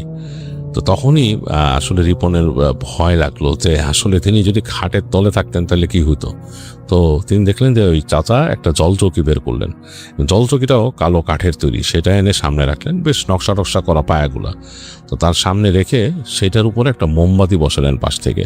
মোমবাতিটা এরকম মোটা একটা লালচে মোমবাতি, এবং সেটা রেখে তিনি একটা ম্যাচের কাঠিতে ওটা জ্বালালেন। মোমটা জ্বলার পর ওখানে আলোটা আরেকটু উজ্জ্বল হয়ে গেল, এবং দেখলেন যে বেশ একটা গোল, মানে মোমের আলোটা একটা গোল আলোর মতো তৈরি করছে, বলের মতো চারপাশে। এবং সেটা রেখে তিনি বিড়বিড় করে কিছু একটা পড়তে লাগলেন, এবং হঠাৎ করে সেই চাচা ডানে বামে তাকানো শুরু করলেন। তার পড়ার সাথে বিড়বিড় করে কি পড়তেছেন এবং ডানে বামে তাকাচ্ছেন। তো তখন কিন্তু বেশ ভয় পেয়ে গেছে রিপন চিন্তা করতেছে জারি, মানে হঠাৎ করে কি তার উপস্থিতি টের পাইল বা কিছু, মনে হইতেছে যে চাচা মানে অস্বস্তি ফিল করতেছেন যে আশেপাশে কেউ আছে নাকি, ডানে বামে তাকাচ্ছেন, এদিক ওদিক তাকাচ্ছেন, অ্যান্ড একবার তার আলনার দিকেও তাকাইছিলেন, কিন্তু রিপন তখন একদম মাথা নিচে করে ঢুকে গেছে কাপড়ের ভেতরে। তো দেখলেন যে না, অনেকক্ষণ তাকায় তার চাচা আর কিছু বললেন না। তারপর তিনি আবার বিড়বিড় করে পড়তেছেন, এবং মাঝে মাঝে একটু শব্দ হচ্ছে, এবং এই শব্দগুলোর সাথে রিপন পরিচিত না, মনে হচ্ছে না তিনি অনেক মানুষকে দেখছেন আরবি পড়তে বা বাংলায় অনেক কিছু মুখস্থ করতে, এরকম না, শব্দটা একটু ডিফারেন্ট পড়তেছেন। তো তারপরে দেখলেন যে ওই চাচা হাত দিয়ে ওই যে সেই কলসিটাকে রাখছিলেন, কলসিটাকে এনে কাছে রাখলেন, এই পাশে হাত দিয়ে টেনে, সব তার হাতের ডিস্টেন্সেই ছিল, কলসিটাকে টেনে রাখলেন। তারপর ওই বইটা বের করলেন, বইটা বের করে তিনি পৃষ্ঠা উল্টায় কোনো একটা পৃষ্ঠার মধ্যে কিছু একটা পড়লেন, একটা শব্দ, সেটা আমি এখানে বলতে চাচ্ছি না, একটা শব্দ পড়লেন। এই শব্দটা পড়ার সাথে সাথে মনে হইলো ঘরের পাশ থেকে কতগুলো কুকুর ডেকে উঠলো ভয়ঙ্কর ভাবে, এবং এই ভয়ঙ্কর ভাবে ডাকটা, মানে কুকুরের ডাকটা এত ভয়ঙ্কর ছিল, রিপন প্রায় ভয়ে সাউন্ড করে ফেলতেছিল, কিন্তু সে মানে একদম চুপ করে মানে বুঝে ফেলে যে এখানে সাউন্ড করলে সমস্যা আছে। তার মনে হয়েছে ঠিক তার পাশ থেকেই, মানে তার ওই পাশে যে টিনের বেড়া, তার পাশ থেকেই ডাকছে কেউ। রিপন ভয়ে চুপচাপ কাপড় আঁকড়ায় ধরে চুপচাপ পড়ে আছে। সে আসলে চিন্তা করতেছে যে এখন এটা মনে ভয় হয়েছে, এবং দেখলেন যে কুকুরের ডাক শোনার সাথে সাথে ওই যে চাচা ছিলেন তিনি হেসে উঠলেন হালকা করে, এবং হাসির শব্দটাও বেশ ভয়ঙ্কর। মানে রিপন এই চাচাকে কখনো দেখেন নাই, হি ইজ ডিফারেন্ট, মানে সে স্বাভাবিকভাবে যেভাবে আসে মানুষের সামনে সেরকম কিছুই না, মানে একটা অন্যরকম মনে হচ্ছে অশুভ কিছু একটা। তো তারপরে দেখলেন যে ওই যে ভাষাটা পড়ছিলেন তিনি, তারপর ওইরকমই একটা ভাষায় কিছু তিনি পড়া শুরু করলেন ভারী গমগমে কণ্ঠে। পরিবেশটা একদম অন্যরকম হয়ে উঠছে, আর রিপন ভয়ে কুকড়ায় গেছে। সে একদম সেই কাপড় চোপড়ের যে মানে এখানে টাল করে রাখা ছিল সেটার পেছনে চুপচাপ মানে একেবারে গুটায় গেছে নিজে, ভয়ের চোটে এই শব্দে। এবং একটু পরে দেখলেন মানে ওই যে চাচা কি পড়তেছে, আর একটা টপ টপ শব্দ হইতেছে, টপ টপ শব্দ হইতেছে। তো টপ টপ শব্দটা তিনি বোঝার চেষ্টা করলেন কি, দেখতেও তো যায়, মানে রিপনের কিউরিয়াসিটিও তো আছে। তো সে আবার ওই ফাঁক দিয়ে আস্তে করে উকি দিলেন, দেখলেন যে সেই চাচা হাতের মধ্যে একটা এরকম কাঠের মুগুরের মতো নিছে, সেটা দিয়ে মাটিতে মারতেছে, মাটিতে মারা দিয়ে টপ টপ করে শব্দ হচ্ছে। বেশ খানিকক্ষণ করার পরে হঠাৎ করে মনে হলো ওই ঘরের দরজার মধ্যে খড়খড় খড়খড় করে শব্দ হলো, মানে কাঠের দরজা তো, 2 পাল্লার কাঠের দরজা পুরোনো আমলের, খড়খড় খড়খড় করে শব্দ হলো, মনে হলো যে মানে কেউ কাঁপাইতেছে দরজা। সাথে সাথে দেখলো যে চাচার এই যে মন্ত্র পড়া আরো জোরে হয়ে গেছে, স্ট্রং। এবং তারপরে রিপন ফিল করলো সারা ঘরে যে আবহাওয়া ছিল, মানে মোটামুটি তখনকার সময় ঠান্ডা, কিন্তু এই ঠান্ডাটা ভয়ঙ্কর ঠান্ডায় রূপ নিল, একটা কাঁপুনি উঠে যাওয়ার মতো শীত। কিন্তু সেখান থেকে দেখতেছে ওই যে চাচা বসে আছে তার মধ্যে কোনো ভ্রুক্ষেপ নেই। তারপরে সে ফিল করলো যে ঘরের মধ্যে একটা কোনো কিছুর উপস্থিতি, এবং যে মোমবাতিটা আছে মোমবাতিটা চরমভাবে কাঁপা শুরু করলো, মনে হলো বাতাসে কাঁপতেছে, এইভাবে শিখাটা এরকম হচ্ছে। এক পর্যায়ে দেখলো যে চাচা হাত দিয়ে একটা তালি মারলো মোমবাতির সামনে, মোমবাতিটা ঠাস করে নিভে গেল।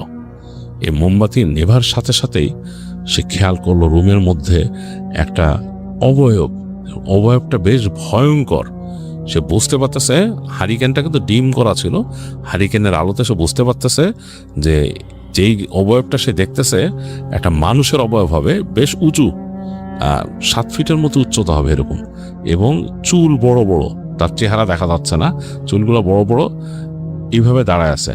হঠাৎ করে 2 হাত মেলে ওই কর্নার থেকে সরাসরি রিপনের আলনার দিকে ছুটে আসলো, যেখানে রিপন ছিল কাপড়ের এখানে, এবং একেবারে রিপন তার কানের সামনে শুনলো যে এখানে লুকায় আসস কেন, বাইরা। মানে এটা শুনে রিপনের মানে একেবারে হার্ট বিট বন্ধ হয়ে যাওয়ার মতো অবস্থা। সে একটু তাকায়, শুধু দেখলো একটা মুখ, সে মুখের চেহারা নাই, মানে অন্ধকার একটা মুখ এবং চুলগুলা বড় বড়, তার দিকে ঝুঁকে আছে, আর কেমন একটা গন্ধ, মানে সেই গন্ধটাও সে এক্সপ্লেইন করতে পারবে না যে এরকম কোনো স্মেল আগে পাইছে বা কিছু। তো রিপন বেহুশ হয়ে গেল, তার আর সেন্স নাই। এরপরে রিপনের যখন সেন্স ফিরছে, সে নিজেকে আবিষ্কার করলো তাদের বাড়ির উঠানে সে শুয়ে আছে, এবং তার বাবা মা একদম উদ্গ্রীবভাবে তার দিকে তাকায় আছে।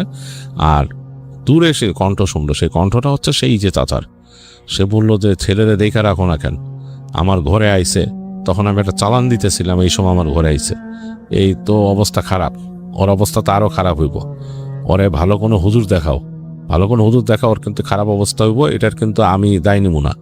তাই বলে শুনলেন যে ওই চাচা চলে গেল এখান থেকে, মানে কথা বলতে বলতে বিড়বিড় করতে বকা দিতে দিতে চলে গেল এখান থেকে। তো রিপনের বাবা তখন জিজ্ঞেস করতেছে, ঠিক আছিস বাবা, ঠিক আছিস, তুই ঠিক আছিস? তো রিপন কোনো কথা বলতে বলতে তার মাকে বললো পানি। তো তার মা তাকে পানি দিল খেতে, তো সে পানি খেয়ে সে উঠে বসলো। তার বাবা বলতেছে, কই গেছিলি তুই, কেন গেছিলি? মানে ওই যে চাচা তার নাম ধরে বলছে ওর বাড়িতে কেন গেছিলি? তো সে আর কোনো উত্তর দিতে পারছে না। তার মা বললো, আচ্ছা ছেলের আর বকা দিয়েন না, ঘরে নিয়ে আসলো, এনে তাকে শোয়াই দিছে। রিপনের কেন জানি ভয় লাগতেছে, এবং গভীর রাত তখন, সে বুঝতে পারছে যে রাত বেশ গভীর। তো সে শুয়ে আছে, সে তার মাকে যেতে দিচ্ছে না, বলতেছে যে তুমি আমার সাথে থাকো, তুমি যেও না। তো তার মাও তার সাথে থাকলো। তো দরজা বন্ধ করে একসময় তাদের ঘুমানোর টাইম হয়েছে, মানে ঘুমায় যাবে সবাই, টায়ার্ড হয়ে গেছে। রিপনকে হয়তো রাতের বেলায় নিয়ে আসছে ওই চাচা এখানে। তো দরজা লাগানো, ঘুমায় যাবে। তো তার মা আস্তে করে হারিকেনটা মানে কমাই দিয়ে শুয়ে থাকলো ছেলের পাশে। তো রিপন শুয়ে আছে, হঠাৎ সে বুঝতে পারলো যে তার শরীরের টেম্পারেচার বাড়তেছে। সে বলতেছে, মা আমার গা পুড়ে যেতেছে। তো তার মা ধরে দেখলো যে হ্যাঁ আসলে তো তোর গায়ে জ্বর, তোর গা পুড়ে যেতেছে, তারা আমি পানি নিয়ে আসি। তো তার মা গেল তার জন্য ওই জলপট্টি আনতে, আর কি ওই যে ভিজা কাপড় দিয়ে এরকম। তো যখন জলপট্টি আনতে গেছে, রিপন হঠাৎ বুঝতে পারলো তার মাথার কাছে পাশে কেউ দাঁড়ানো, একদম কানের কাছে তারে শুনতেছে। সে তাকে বলতেছে, তরে লইয়া যামু, তুই আইসিলি ওখানে দেখতে, তরে লইয়া যামু, দেখবি না আমারে, দেহামো এরকম বলতেছে। আর রিপন না না করে চিৎকার করে মা মা বলে চিৎকার শুরু করলো। তো তার মা হুড় করে আসলো ঘরের মধ্যে, সে মালসা হাতে যাবে, দেখলো যে ঘরের মধ্যে কেউ নাই, কিন্তু রিপনের মুখ দিয়ে তার মা দেখছে যে তার মুখ দিয়ে ফেনা ভাঙতেছে। তো তার মা তো চিৎকার চেঁচামেচি শুরু করলো। তার বাবা উঠে আসলো এবং তাকে দেখা গেলো তার জ্বর আর কমতেছে না, রাতের মধ্যে সে প্রলাপ বকতেছে। তো তার গা মুছে দিল, গা মুছে দিয়ে তো পরদিন ওই দিন রাতটা ওইভাবে গেছে। রিপনের অনেক জ্বর, রাতের বেলা সে মানে বেঘরে ছিল, মাঝে মাঝে সে প্রলাপ বকতেছিল। তো পরদিন সকালবেলা রিপনের বাবা গেলেন ওখানকার মসজিদের ইমাম সাহেবের কাছে এবং বললেন যে এরকম এরকম ঘটনা ঘটছে। তো ইমাম সাহেব বললেন যে দেখেন এখানে তো ওই যে ওই চাচার কথা বললো যে ওই লোকটা আসলে কি বলবো, সে এইসব জিন চালান করে, এগুলা করে। এখন সে আপনার ছেলে যদি ওখানে যায় এরকম কিছু হয়ে থাকে, তো এটা তো খারাপ, জিনের আসর হয়েছে তার। এখন এগুলা ওরেই বলেন আপনি করতে, আর আমি এসে ঝেড়ে দিতে পারি, আমি এসে ঝেড়ে দিই, কিন্তু ওর যেহেতু ওখান থেকে হয়েছে ও এটাই করতে পারে, আর আমিও তার সাথে কথা বলবো। তো ওই রিপনের বাবা হুজুরকে নিয়ে তাদের বাসায় আসলেন আর খবর পাঠালেন একজনকে দিয়ে, ওই চাচাকে। তো ওই চাচা নাকি বলে পাঠিয়েছেন সে আসবে না, তার ছেলে কেন আসছে এখানে, ইত্যাদি ইত্যাদি। তো তখন হুজুর বললেন আচ্ছা আমি ঝেড়ে দিই আগে। তো হুজুর রিপনদের বাসা বন্ধ করলেন, বন্ধ করে ঝেড়ে দিলেন। ঝেড়ে দিয়ে রিপনকে বললেন যে আমি যতটুকু করার করছি, এর বেশি আমি আসলে খুব কিছু করতে পারবো না, আমার উস্তাদ এইসব ব্যাপারে তিনি ভালো জানেন, তিনি রুকাইয়া করতে পারেন, আমি ওরকম ভালো রুকাইয়া পারি না, তবে আমি ওকে ঝেড়ে দিয়েছি, আপনার ঘরটা বন্ধ করে দিয়েছি, এখানে আসবে না, ছেলেকে একটু দেখে রেখেন, আর ঘর থেকে আপাতত বেরোতে দিয়েন না, আমি আমার উস্তাদের সাথে কথা বলে দেখবো, যে সময় করে নিয়ে যেতে পারলে ভালো এখানে। তো রিপনের বাবা ওইটাতেই সন্তুষ্ট হইলেন এবং তাকে ঘরের মধ্যে রাখলেন। তো রিপনের দেখা গেছে জ্বর আসতেছে, শরীর ভালো না, সে কাতরাচ্ছে এবং দেখা গেছে সন্ধ্যার পর থেকে সে জানলার দিক তাকায় ভয়ে চিৎকার করে ওঠে আর বললো ওই যে আসতেছে আসতেছে এরকম। তাদের এখানে জানলার উপস্থিত একটা গাছ আছে, গাছের দিকে তাকায় বলে আসতেছে আসতেছে এরকম ভয় পায়। তো মানে একটা ভয়ঙ্কর অবস্থা। তো তার বাবা মা খুব এটা নিয়ে টেনশনে আছে। তো রাতের বেলা তার আম্মা তাকে রেখে গেছে ওই খাবার দাবারের ব্যবস্থা করতে। তাদের বাড়িতে খুব বেশি মানুষ ছিল না, তো খাবারের ব্যবস্থা করতে গেছে। এসে দেখে রিপন নাই, তার বিছানার মধ্যে রিপন নাই। তো তার মা তো ভয়ে মানে চিৎকার করে উঠছে, তার বাবাও তাড়াতাড়ি আসছে কি ব্যাপার। তো খুঁজতে গেছে তাকে, হারিকেন নিয়ে তার বাবা দৌড়াচ্ছে উঠানের মধ্যে দিয়ে, উঠায় দেখতেছে কোথায় গেছে, পাশ দিয়ে এদিক মানে একবারে দিশেহারা অবস্থা। তো তাকায় দেখে দূরে মনে হইতেছে গান গাওয়ার শব্দ আসতেছে এবং গানের কণ্ঠটা রিপনের সাথে মিলতেছে, বাট বেশ ভয়ঙ্কর। তো কি ব্যাপার, তো তার আব্বা আস্তে করে হারিকেন দিল এবং রিপনের এক চাচা ছিল তাকে ডাকলো। দুইজন মিলে ওখানে লাঠি নিয়ে গেল। যে কি হয়েছে ওখানে কি, আর গানের শব্দটা অন্যরকম এবং এই গানের যে কথা বা কিছু তারা গ্রামে খুব একটা শুনে না, এরকম কেমন একটা কথা দিয়ে সে গান গাইতেছে। তো যে দেখে তাদের ওখানে একটা তেঁতুল গাছ ছিল এবং তেঁতুল গাছটা মাঝে মাঝে বেশ সবুজ হয়ে যায়, আর মাঝে মাঝে পাতা টাতা পড়ে একেবারে বিবর্ণ হয়ে যায়, ফলও থাকে না। তো সেই তেঁতুল গাছের গোড়ায় বসে রিপন গান গাইতেছে এবং মানে অদ্ভুত গান। এই গানের কথাও তারা শুনে নাই, তার কণ্ঠও বেশ অন্যরকম হয়ে গেছে, মানে তার যে ইউজুয়াল কণ্ঠ সেটাও না। তো তার বাবা মানে তার চাচা ভয়ে আর সামনেই যাবে না, রিপনকে দেখে ভয় পাইছে। তার বাবা তার চাচাকে দাঁড়া করার সামনে গেছে হারিকেন নিয়ে বলতেছে, বাবা তুই এখানে কেন আসছিস বলে ডাকতে গেছে। তো ফট করে রিপন তার বাবার দিকে তাকায়, দেখে যে রিপনের চোখ উল্টায় গেছে, মানে চোখের মানে তার মনি উপর দিকে উঠে গেছে, আর সে হা হা করে হাসতেছে তার বাপকে দেখে। তারপর বাবার নাম ধরে এটা সেটা বলা শুরু করছে। তো বাপ তো সে আর ওইটা নিয়ে কেয়ার করে নাই, সে সামনে গেছে, যে রিপনকে যখন ধরছে রিপন ঝাড়া মেরে তার বাবার থেকে ছুটা হয়েছে, অনেক শক্তি তার শরীরে।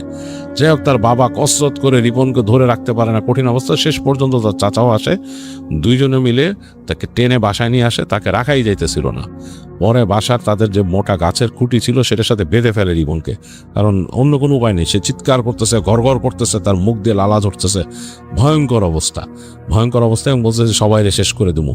এবং যখন রিপনকে এরকম তারা বেঁধে ফেলছে, রিপন গড়গড় করতেছে, আর ওই যে তাদের বাসার পাশে একটা তাল গাছ ছিল ওটার দিকে তাকায় হা এরকম করতেছে, শব্দ করতেছে। এই সময় তাদের যে টিনের চাল সেটার উপর বলতেছে অসংখ্য ঢিল উড়ে আসতেছে কোনো জায়গার থেকে, যে ঢেলা, মাটির ঢেলা ঠাড়াম থাড়াম করে পড়তেছে, ভয়ঙ্কর অবস্থা।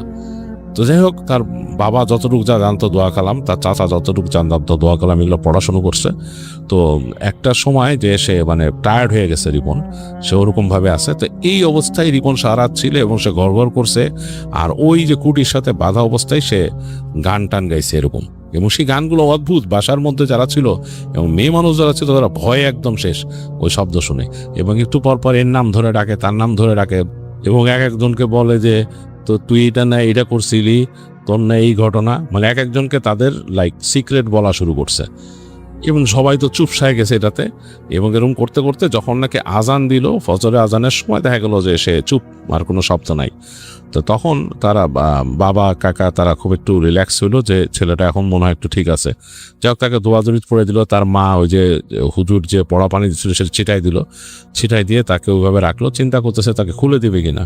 যাই হোক পরে খুলে দিয়ে রুমে আনলো এবং বললো, তার বাবা বললো যে আসলে আর কোনো উপায় নাই, এই বড় হুজুরের কাছে নিতেই হবে।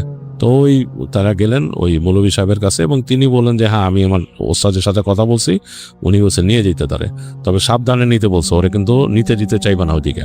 তো যাই হোক আর বাবা চাচা শক্ত করে রিপনকে ধরে তারা নিয়ে গেল এবং রিপন তখন নর্মাল, সে কিছু করতেছে না। তো তারা তারপরে শক্ত করে ধরে তাকে ভ্যানে বসায়, 3 চাকার ভ্যানে বসায় নিয়ে গেল, সাথে এক গাছে দড়িও রাখলো, যদি সেরকম হয় বেঁধে ফেলবে তারা। তো যাচ্ছে ওই ইসের দিকে, ও মৌলভী সাহেব আছে ভ্যানের মধ্যে। তো ঠিক যখন নাকি ভ্যানটা একটা কালভার্টের উপর উঠছে, পাশে নিচে এরকম নদীর গেছে, হঠাৎ করে রিপন উঠে লাফ দিয়ে নদীতে পড়তে গেছে। তাকে শক্ত করে ধরে ফেললো, মানে তার বাবা চাচা দুইজনে। সে তখন ছটফট শুরু করছে, মানে তার মানে জাগা যাচ্ছে না ওইখানে। তো ওইখানে তারে বেঁধে ফেললো, বেঁধে তারপর তারে নিয়ে গেল ও তাদের হুজুরের ওস্তাদের বাড়িতে। তো ওস্তাদের বাড়িতে আসার পর সে ওখানে মানে থাকবেই না, মানে সে ঢুকবে না, যেরকম অবস্থা চিৎকার চেঁচামেচি করতেছে, এটা সেটা বলতেছে। তার বাবা চাচা তাকে ধরে রাখতে পারতেছে না, সে পা দিয়ে আটকায় ফেলতেছে, ঢুকবে না, এরকম অবস্থা। তো হুজুর গিয়ে তাকে কিছুক্ষণ দোয়া পড়ে ফু দিল, তো হুজুরকেও সে উল্টা পাল্টা বলতেছে। তো তখন হুজুর তাড়াতাড়ি বাসার ভিতরে গিয়ে তার ওস্তাদকে ডাকলেন, বললেন যে ওস্তাদ এরকম এরকম আনছি, ওতে এরকম করতেছে। একটু পরে ওই ওস্তাদ দরজা খুললেন, তিনি অনেক বড় সুফি টাইপের মানুষ, তিনি দরজা যখন খুললেন তাকে দেখেই নেতায় গেল রিপন, সাথে সাথে উনি সামনে আসার পরে নেতায় গেল। তো তিনি হাত দিয়ে ইশারা করলেন ভিতরে নিয়ে আসার, তো ভিতরে নিয়ে আসলো, এসে তিনি বসলেন ওকে নিয়ে, রিপনকে নিয়ে। তো রিপন একদম ঢুলে পড়েছে, তার সেন্স নাই। তো ওস্তাদ যখন ঝাড়তেছে বারবার, তো সে এরকম কেঁপে উঠতেছে, অনেকের শরীরের মধ্যে একটা ঝাঁকুনি মেরে উঠতেছে। তো এক পর্যায়ে ওস্তাদ বললেন যে তাকে মানে দোয়া পড়ে বললেন যা বলছে, তখন রিপন পড়ে গেল, মানে কাত হয়ে পড়ে গেছে। তো বেশ খানিকক্ষণ পর রিপনের সেন্স আসে, সে এরকম মানে তাকাচ্ছে, কিছু বুঝতে পারতেছে না। তো তার বাবা বললো বাবা কি হয়েছে? রিপনও বলতেছে যে আমি কোথায় আসছি, কিভাবে আসছি, কোথায় আসছি, এরকম বলতেছে। তো তখন হুজুর বললো চুপ, ও এখন অনেক কিছু মনে করতে পারবে না, ওর অনেক কিছু মনে নেই, থাক এগুলো বাদ দেন এখন না, আমি তাকে দোয়া পড়ে দিতেছি আর বিভিন্ন রকমের এই করে দিতেছি। পানি একটা তাবিজ লিখে দিচ্ছে, বলছে এটা পানিতে ভিজায় সেই পানিটা খেতে, সাথে সাথে তিনি একবার খাওয়াই দিয়েছেন তাকে দিয়ে, এবং একটা বোতল দিলেন, জমজমের পানি আছে, সবসময় ওকে খাওয়াবেন, মাথার মধ্যে হালকা 2 ফোঁটা দিয়ে দিবেন, পানি যেন আজেবাজে জায়গায় না পড়ে। আর তিনি একটা এনভেলপ লিখলেন, একটা চিঠি দিলেন এনভেলপে ভরে বললেন যে এইখান থেকে মানে ওনার বাড়ি থেকে বের হয়ে সোজা যে শেষ মাথায় বসে, এটা শুধু রিপনের আব্বাকে বলছে আপনি যাবেন, ছেলে উল্টাপাল্টা করবেন আপনার সাথে, ওকে নিয়ে আপনি যাবেন আমার বাড়ি থেকে বের হয়ে ওই যে দক্ষিণ দিকের রাস্তা, এটা দিয়ে সোজা যাবেন, গিয়ে শেষ মাথায় দেখবেন বায়ে চলে গেছে, ওখানে গাছগাছালি বেশ, কিন্তু মানে নীরব, ভয় লাগবে আপনাদের কাছে যেতে। হ্যাঁ, ওইখানে কিন্তু যাবেন আপনার ছেলেকে নিয়ে, ভয় পাবেন না। আপনি যদি ভয় পাওয়ার মতো কিছু দেখেন বা শুনেন তাও ভয় পাবেন না। যাবেন, ওটা শেষ মাথায় গেলে দেখবেন একটা জায়গা, একটা বটতলা আছে, এই বটতলাতে একজন বয়স্ক মানুষ বসে আছে, দাড়ি দুড়িওয়ালা দরবেশের মতো।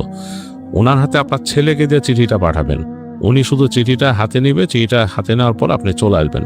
আর আসার সময় পিছনে যদি কিছু দেখেন শোনেন ডাক দেয়, পিছনে আর তাকাবেন না, সোজা চলে আসবেন আপনার ছেলেকে নিয়ে। বুঝতে পারছেন?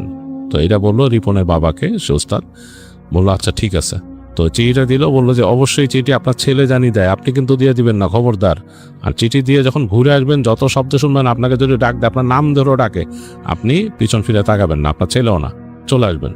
আচ্ছা, যাই হোক, চিঠিটা নিয়ে ওনার কাছ থেকে বিদায় নিয়ে, তো ওনাকে ওই ওস্তাদকে হাদিয়া দিতে চাইলেন ওনারা, ওস্তাদ বললেন না, হাদিয়া লাগবে না, যান, ছেলে ভালো হয়ে যাবে ইনশাল্লাহ, যান, বলে বিদায় দিয়ে দিলেন। তো তারা বের হয়ে বাসা থেকে ঠিক তার চাচা এবং ওই হুজুর দাঁড়ায় থাকলেন, এবং রিপনের বাবা রিপনকে নিয়ে হেঁটে গেলেন, ঠিক ওই যে দক্ষিণ দিকে হেঁটে ওইভাবে করে রাস্তার মাথায় যে যেখানে ঢুকলেন, সেখানে রিপনের বাবা দেখতেছেন যে দুই পাশে গাছ গাছালি, অন্যরকম মানে পরিবেশটা, মানে একটা মানুষ কেন কিচ্ছু নাই, এবং দিনের বেলা অন্ধকার হয়ে আছে এখান দিয়ে রাস্তাটা, মানে আসলে ভয় লাগতেছে। তো রিপনের বাবা চিন্তা করলেন যে ছেলের জন্য কি কষ্টটাই করতে হইতেছে এখন।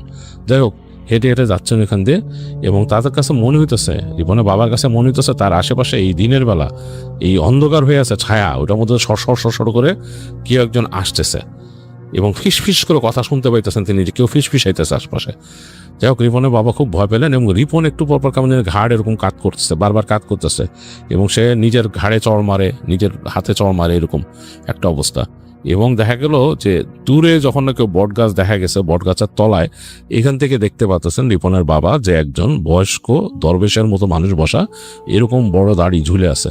তার কাছে আসার আগে রিপন জানি কেমন গোঙানো শুরু করলো, এই করলো, তারপর মানে কথা বলার চেষ্টা করছে কিন্তু পারতেছে না। তো রিপনের বাবা আরো সামনে নিয়ে গেলেন, কিন্তু রিপন প্রোটেস্ট করতেছে না, মানে যাবে না এরকম না, কেমন জানি করতেছে। রিপন এরকম করতে দেখে রিপনের বাবা একটু ভয় পাইছে, চিন্তা করছে এনভেলপটা নিজে হাতে দিবেন কিনা ওখানে যে, পরে চিন্তা করলেন যে না, এটা দিলে তো আসলে মানা করে দিছে, বারবার সমস্যা হতে পারে। তো তিনি রিপনের হাতে এনভেলপটা ধরাই দিলেন। তো রিপন যখন এনভেলপটা নিছে, রিপনের বাবা দেখলেন রিপনের চোখ কিন্তু উল্টে গেছে, মানে চোখের ওই যে মনি উপর দিকে চলে গেছে, এবং সে গোঙাইতেছে কেমন জানি, মানে ব্যথা পেলে ভয় পেলে যেরকম করে সেরকম। তো কিন্তু এনভেলপটা নিছে, সে নিয়ে তখন রিপনের বাবা বললো যাও দিয়ে আসো, এবং দেখলেন রিপন কেমন করে জানি মানে অদ্ভুত ভাবে হাত পা বাঁকাইতে ওই দরবেশের কাছে গেলেন। তো মানে এখান থেকে দেখতেছেন রিপনের বাবা, তো তিনি ওই রিপনকে দেখে ভয় পেতেছেন। রিপন যেভাবে অদ্ভুতভাবে হাত পা বাঁকায় গেল হুজুর ওই দরবেশের কাছে, এবং গিয়ে গলা টলা একদম বাঁকায় কেমন করে যেন একটা সালাম দিল। এটা রিপনের এইভাবে করে সাধারণ মানুষ সালাম দেয় না। তো দরবেশ তার হাত থেকে চিঠিটা নিল, ওয়ালাইকুম আসসালাম রহমতুল্লাহ বলে তিনি নিলেন, ওই চিঠিটা নিলেন, নিয়ে বললেন যাও আর আসবা না বলে এরকম করে তিনি বিদায় দিলেন। দেখলেন যে রিপন ঘুরলো, ঘুরে মাথাটা নিচু করে হেঁটে হেঁটে আসতেছে সামনে, এবং ঠিক তার কাছে এসে রিপন পড়ে গেল, একদম ধাপ করে পড়ে গেল। তিনি তাড়াতাড়ি ছেলেকে ধরলেন, ধরে তিনি তুললেন। তোলার পর দেখলেন যে হ্যাঁ রিপনের আছে, মানে শরীর একদম হয়ে গেছে, দুর্বল হয়ে গেছে, এবং ওই ভাবটা চলে গেছে একটু আগে যেন ঘুমাইতেছিলেন। তো তিনি রিপনকে নিয়ে হাঁটা ধরলেন। এই সময় পিছনে প্রচন্ড একটা ভয়ঙ্কর চিৎকার শুনলেন তাদের কানের কাছে, ঠিক তাদের পেছনে কানের কাছে ভয়ঙ্কর একটা চিৎকার, এবং মনে হলো যে তাদেরকে থামতে বলতেছে। তারা আর থামলেন না, যেহেতু নিষেধ করছে, ওই যে মানা করে দিয়েছিলেন বড় হুজুর যে এখানে থামা যাবে না। তিনি তাড়াতাড়ি রিপনকে নিয়ে, রিপন মনে একদম মানে ঝুলে যেতেছে এরকম অবস্থা, এবং মানে মানে মানে পড়ে যাবে এরকম একটা অবস্থা। তো তার বাবা তাকে অনেক কষ্ট করে ধরে তার শরীরটা পুরো ভার নিয়ে নেন কাঁধে, তারপর হেঁটে হেঁটে আসতেছেন। আর পিছনে তিনি শুনতেছেন তাদের ঠিক পেছনে পেছনে কেউ হাউমাউ করতেছে, কেমন জানি মানে গলা টলা বাঁকা হাউমাউ করতেছে। পিছনে তাকাইলেনই না তিনি, মানে বুঝলেন যে এত ভয় পেয়েছেন রিপনের বাবা, জীবনে এরকম ভয় পান নাই। এরকম করতে করতে ঠিক ওই গলির মাথায় আসলেন, তখন দেখলেন যে শব্দটা থেমে গেছে। তারপর ডান দিকে মন নিয়ে দূরে দেখেন যে ওই যে তার ভাই হুজুর ওনারা দাঁড়ায় আছেন। তো ওখানে কাছাকাছি আসেন, এসে দেখলো যে রিপনকে তাড়াতাড়ি তার চাচাও ধরলো, ধরে তারা সামনে নিয়ে গেল। তারা যে ভ্যান করে নিয়ে আসছিল সে ভ্যানে উঠেলো এবং আস্তে ধীরে বাসায় নিয়ে আসলো তারা। এক সময় তখন অলরেডি তাদের বিকাল পড়ে গেছে। তো এরপর থেকে রিপন আর কোনো অন্যরকম ক্ষতিগ্রস্ত হয়নি, আস্তে আস্তে সে সুস্থ হয়ে ওঠে। এবং সেই যে বড় হুজুর তিনি বলছিলেন যে ওই যে চাচা যেই লোকটা ওদের, সে আসলে জিনের সাধনা করে, তার সাথে আপনাদের কোনো অ্যাসোসিয়েশন দরকার নাই, ছেলেকে মানা করবেন কখনো যেন সেই লোকটার ভিটা বাটির আশেপাশে না যায়, কোথাও তার আশেপাশে যেন না যায়, কারণ ওই লোকের ওখান থেকে ভয়ঙ্কর একটা জিন সে আপনার ছেলের উপরে ভর করছিল, ও বলে দিয়েছিল বড় হুজুর। তো এজন্য এরপর থেকে আর তিনি চেষ্টা করতেন যে কখনোই নিজের ছেলেকে চোখের আড়াল না করতে। আর রিপন আর ওদিকে যায়নি, রিপন প্রচণ্ড ভয় পেয়েছিল, আস্তে ধীরে সে সুস্থ হয় এবং সেইভাবে তার জীবনযাপন করে। তো এই ছিল তানভীর আহমেদের শেয়ার করা ঘটনা, যেটা আপনাদের সাথে শেয়ার করলাম। আশা করি আপনাদের ভালো লেগেছে।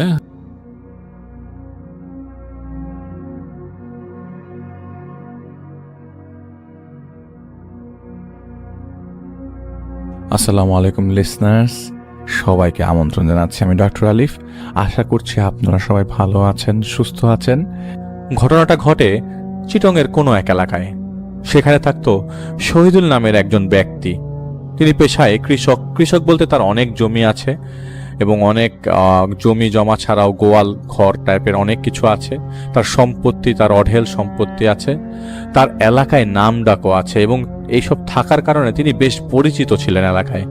অনেকে তার কাছে আসতো অনেক কিছুর বিচার নিয়ে, এমনকি বিচারও তিনি করতে পারতেন অনেস্টি মেনটেন করে।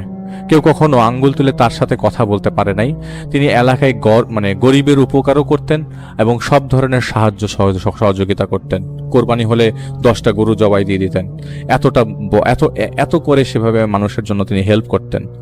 তার একই জায়গায় 3টা বাড়ি করা ছিল। বাড়ি বলতে টিনের ঘর আর কি, বিশাল বাউন্ডারি। 2টা ছেলে থাকতো সৌদি আরব আর 1 মেয়ে বিয়ে দিয়েছেন গ্রামের বাড়ির পাশেই। তার পরিবারে 2 জন লজিং মাস্টার থাকতো। সেই লজিং মাস্টারগুলো থাকতো তার ঘরে আর পরিবারের দরকারি কিছু কাজ করে দিত ঘরে, মানে তার পাশের ঘরে থাকতো আর কি। ঘটনা 1995 সালের। চিঠির লেখাগুলো আর কি, তখন চিঠি খুব লেখালেখি হতো। লজিং মাস্টার যারা ছিল তারা চিঠি আদান প্রদান করে দিত এবং বাড়ির টুকটাক কাজ করে দিত, এবং তারা স্কুলের টিচার ছিল বিধায় বাড়িতেই ওনার বাড়িতে থাকতো। তো চেয়ারম্যান ইলেকশন তিনি একবার করেছিল, কিন্তু সেবার ফেল করার কারণে পরে আর তিনি দাঁড়ায়নি। তো গ্রাম্য পলিটিক্সেরও বিষয় আছে। তিনি মৌসুমে মৌসুমে ধান চাষ করত এবং দিন মজুর নিয়েই চাষ করত। তার রাতের বেলা করে বাড়ি ফেরার একটা বাজে অভ্যাস ছিল। তিনি হঠাৎ রাস্তার মাঝে সেদিন বুকে ব্যথা বলে বসে পড়েন। তিনি হঠাৎ দেখলেন একজন মানুষ দূর থেকে হেঁটে আসছে। গ্রামের বাড়িতে দূর থেকে কোনো মানুষ হেঁটে আসলেই বোঝা যাচ্ছে এটা কোন বাড়ির লোক, কে আসছে। তিনি বুঝতে পারছিলেন না আসলে তখন কে আসছিল। টর্চ আছে তার সাথে। তিনি জোরে জোরে চিৎকার করছেন যাতে কেউ যদি দূরে থাকে তাকে যেন হেল্প করে। তো এরকম হলে যে আসে সে দৌড়ে আসার কথা, কিন্তু ওই দূরের আলো নিয়ে যিনি আসছিলেন তিনি অনেক আস্তে আস্তে আসছে। তিনি বুক ধরে বসে আছে। তিনি জাস্ট এতটুকু দেখলেন, একজন লোক কাফনের কাপড় পেঁচিয়ে তার সামনে এসে দাঁড়িয়েছে। তিনি বুকের ব্যথায় আর কিছুই মনে করতে পারছিলেন না, তবে এতটুকু মনে আছে তাকে একটা লাশের খাটিয়াতে শোয়ানো হচ্ছে। তার কেন বুক ব্যথা করছে আর তিনি কেনই বা কিছু বলতে পারছিলেন না তা তিনি বুঝতে পারেন নাই, এবং একটা সময় অজ্ঞানের মতো হয়ে যায়। এরপরে আর কিছুই তার মনে নাই। তার ঘুম ভাঙে হাসপাতালের বিছানায়। তাকে ঢাকায় নিয়ে চলে আসা হয়েছে। ঢাকা মেডিকেল থেকে বলা হয় তার কোনো প্রবলেমই ধরা পড়েনি শরীরে। যেহেতু তিনি একটু মোটা এবং স্বাস্থ্যবান ছিলেন, তাকে ব্যায়াম করতে বলা হয়। ডায়াবেটিস খুব বেশি ধরা পড়ে। পরে আনুষঙ্গিক টেস্ট করবার পর তাকে ছেড়ে দেওয়া হয়, কারণ বুকে ধরেছিলেন, তাহলে সমস্যা হতে পারতো, হার্টে প্রবলেম হতে পারতো, হার্ট অ্যাটাক করেছে কিনা। তিনি গ্রামে যান এবং পৌঁছে তাকে একটা মীমাংসা করে দিতে হবে বলে ওই বাড়িতে যেতে হবে, এটা ওনাকে জানাই দেয় আর কি। এই অবস্থায় তিনি সেই বাড়িতে যান। সেই বাড়িতে ছিল তার বাড়ি থেকে 2 মাইল দূরে। পরের দিনই যায় তিনি বিচার করতে। কেসটা হচ্ছে জায়গা জমি নিয়ে। একটা সময় তর্ক শুরু হয়ে যায়। যে পক্ষ বিচার দেখেছে সেই পক্ষে একজন মহিলা ছিল। সেই মহিলার স্বামী ঢাকা থেকে গ্রামে আসার পথে অ্যাক্সিডেন্ট করে মারা যান। তার সম্পত্তি মাত্র 1 মাসের মধ্যে হরপ করে নেয় তার বড় ভাই এবং অন্য ভাইরা। সেই বিচার চাইতে তিনি বিচার করতে ডেকেছে এলাকার গণ্যমান্য ব্যক্তিদেরকে। তিনি সেখানে পৌঁছাবার পর অলরেডি সেখানে পরিস্থিতি গরম ছিল। তিনি যাওয়ার পর চিৎকার চেঁচামেচি শুরু হয়ে যায়। তিনি চুপ করে বসেছিলেন। যে মহিলা বিচার চেয়েছে সেই মহিলা ছিল অন্তঃসত্ত্বা, 6 মাসের প্রেগন্যান্ট। তো তর্কতর্কি করার এক পর্যায়ে সেই মহিলা সম্পর্কে বাজে কথা বলায় সেই মহিলা খুব অ্যাগ্রেসিভ হয়ে যায়। কিন্তু বিচার করার কথা কার, যার করার কথা তিনি চুপ করে বসেছিলেন। হঠাৎ সেই লোক, যেই লোককে জমি দখল করার ব্যাপারে যার জন্য বিচার ডাকা হয়, সেই মাছ ধরার যে ট্যাডা, সেই ট্যাডা দিয়ে মহিলার প্রেগনেন্ট অবস্থায় মহিলার পেটে ঢুকিয়ে দেয় এবং 2 বার ঢুকায়। 1 বার না, 2 বার, সবার সামনে। সবাই চিৎকার করে দৌড়ে তার হাতে যে তাকে ধরতে পারেনি, মহিলাটাকে ওই ট্যাডার বাড়ি থেকে ট্যাডাটা ভেতরে যাওয়া থেকে বাঁচাতে পারেনি। সদর হাসপাতালে নিলে বাচ্চা সহ সেই মহিলাকে মৃত ঘোষণা করা হয়। পুলিশ কেস করা হয়। পুলিশ কেস হলেও প্রভাবশালী থাকবার কারণে সেই মহিলার কোনো বিচার হয় না। এমনকি সেই মহিলাকে খুন করবার দায়ে সেই লোক অবাধে ওই এলাকায় ঘুরে বেড়াচ্ছিল এবং এলাকার লোকজনও তাকে কিছু বলতে পারছিল না। সেদিন ছিল অনেক গরম। শহীদুল সাহেব অনেক টায়ার্ড হয়ে যান। দুপুরে বাড়িতে তাড়াতাড়ি যেয়ে বিশ্রাম নিতে বসেন। সেদিন আবার তিনি মাঠে ছিলেন এবং রোদের মধ্যে অনেকক্ষণ দাঁড়িয়েছিলেন। একটা ঘুম দেন। ঘুম থেকে ওঠেন রাত 1টায়। সেদিন গরমে ঘুমই আসছিল না তার ঘরের সাথেই পুকুর আছে, সেখানে রাত 1টায় তিনি একটু মুখ ধুয়ে এসে ঘাট কোলে বসে বসে বাতাস খাচ্ছিল। হালকা বাতাস ছিল তখন। তিনি আবছা চাঁদের আলোয় দেখতে পান তার ঘরের মেইন গেট দিয়ে কে যেন ঠুস করে ঢুকে গেল। তিনি দৌড়ে যান চোর মনে করে। তিনি ঘরের ভেতরে যেই ঢুকে দেখতে পান তার রুমের মধ্যে কুপি যে ছিল সেই কুপিটা পড়ে আছে এবং সেটার উপর থেকে যে সেটার ভিতরে যতটুকু কেরোসিন ছিল সব বের হয়ে আছে এবং বের হয়ে অতটুকু জায়গায় আগুন ধরে আছে। যেহেতু আগুনের তাপটা কম ছিল, এক্সটেন্টটা কম ছিল, তিনি ঢুকেই সবাইকে ডাক দিয়ে তোলে এবং সেই জায়গায় এবং আগুনটাকে নিভায়। কেন এরকম হলো এটার ব্যাপারে তার বিন্দু মাত্র আইডিয়া ছিল না। এই ঘটনার পরের দিন যেহেতু তিনি সালিশে ছিল, পুলিশ তার পারমিশন এবং আশপাশের লোকজনের পারমিশন নিয়ে সেই মহিলার দাফন কাজ সম্পন্ন করে, কারণ ওই মুহূর্তে তিনিও ওই জায়গায় উপস্থিত ছিল। আর পুলিশ তার এলাকার পরিচিত লোকজন, আশেপাশে পরিচিতরা কান্না করছিল। শোনা গেছে ওই মহিলা অনেক পরহেজগার ছিল, কিন্তু বিচার চেয়েও তিনি বিচার পাননি। শহীদ সাহেব এত কিছু খেয়াল না করেও সেদিন দাফন শেষ করে বাড়িতে আসেননি। তিনি সবকিছু ইগনোর করে যান। বাজার থেকে তিনি রাতের বেলা বাড়ি ফিরে শুয়ে পড়েন। ঘুমের মধ্যে তিনি একটা স্বপ্ন দেখেন। তার কানে পরিষ্কার বাচ্চার কান্না শব্দ পাচ্ছিলেন তিনি। বাচ্চার কান্না থেকে সেই বাচ্চাটা তার ঘরের মধ্যে হামাগুড়ি দিয়ে তার বুকের উপরে উঠে সেই বাচ্চাটা বলে ওঠে বড়দের মতো একটি স্বরকণ্ঠে, বলে ওঠে, তুই তো পাপী, তোর তো পাপের সংখ্যা বেশি, পাপ করতে করতে তুই আমাকেও ছাড়িস নাই। একবার দেখবো তোকে বাঁচায় কিভাবে রাখে, দেখবো তোকে প্রথমে কে তোকে বাঁচায়। প্রথমে তোকে তোর টুকরা করব, তারপর তোর কলিজাটা রাস্তার মাঝে ফেলে রাখবো। যাতে বিড়াল কুকুরা টেনে টেনে খায়। তিনি খুব জোরে, খুব শক্ত করে বিছানা থেকে উঠে যায় এবং তিনি ঘামতে থাকেন। সকালে ঘুম থেকে উঠে দেখেন এক হাত তিনি ঠিক মতো নাড়াতে পারছেন না। সেদিনের পর থেকে তিনি আর হাত নাড়াতে পারেন না। তার হাত, ডান হাতে প্রচন্ড পেইন হতে থাকে। 7 দিনের মাথায় তা অবশ হয়ে যায়। তিনি অনেক ডক্টর দেখান, অনেকেই অনেক কিছু রেফার করে, কিন্তু শরীরে তেমন কোনো ইফেক্ট না পাওয়াতে তাকে কবিরাজ পর্যন্ত দেখানো হয়। কিন্তু উনি আবার এটা বিলিভ করতেন না। কবিরাজ কি চিকিৎসা দিবেন এরকম কথাবার্তা তিনি সবসময় বলতেন। যখন কোনো মীমাংসাতে ধর্ম নিয়ে ধর্ম জড়িয়ে যেত, তিনি 10 রকমের এক্সকিউজ দিয়ে সেই মীমাংসাটা অন্যরকমভাবে করে দিতেন। আগেই আমি বলেছিলাম যে তার রাতে করে বাড়ি ফেরার অভ্যাস ছিল। তার এলাকার লোকদের সাথে তিনি জুয়া খেলার অভ্যাস ছিল, তার খুব বাজে অভ্যাস। সেটা অল্প টাকার জুয়া ছিল যদিও। তাস খেলতো সময় নিয়ে, রাত 1টা অথবা 2টা। তার নামাজ পড়া ছিল না বিন্দু মাত্র অভ্যাস। সমাজ রক্ষার জন্য তিনি শুধু জুম্মার নামাজ পড়তে যেতেন, কারণ মসজিদটা তাদেরই গড়া মসজিদ। অথবা মসজিদ জাতীয় কোনো মিটিংয়ে গেলে তিনি যেতে চাইতেন না এবং মসজিদের ধারের কাছেও যেতে চাইতেন না।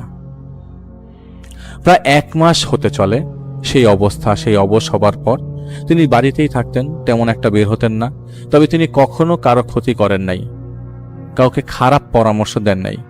কিন্তু এরকম তার সাথে কেন হচ্ছে তিনি প্রথমে এটা বের করতে পারেন নাই। কারণ উনি মনে করেছে কেউ খারাপ কাজ করলে কিন্তু তার খারাপ জিনিসটা কখনো তার নিজের মধ্যে থেকে চোখে পড়ে না।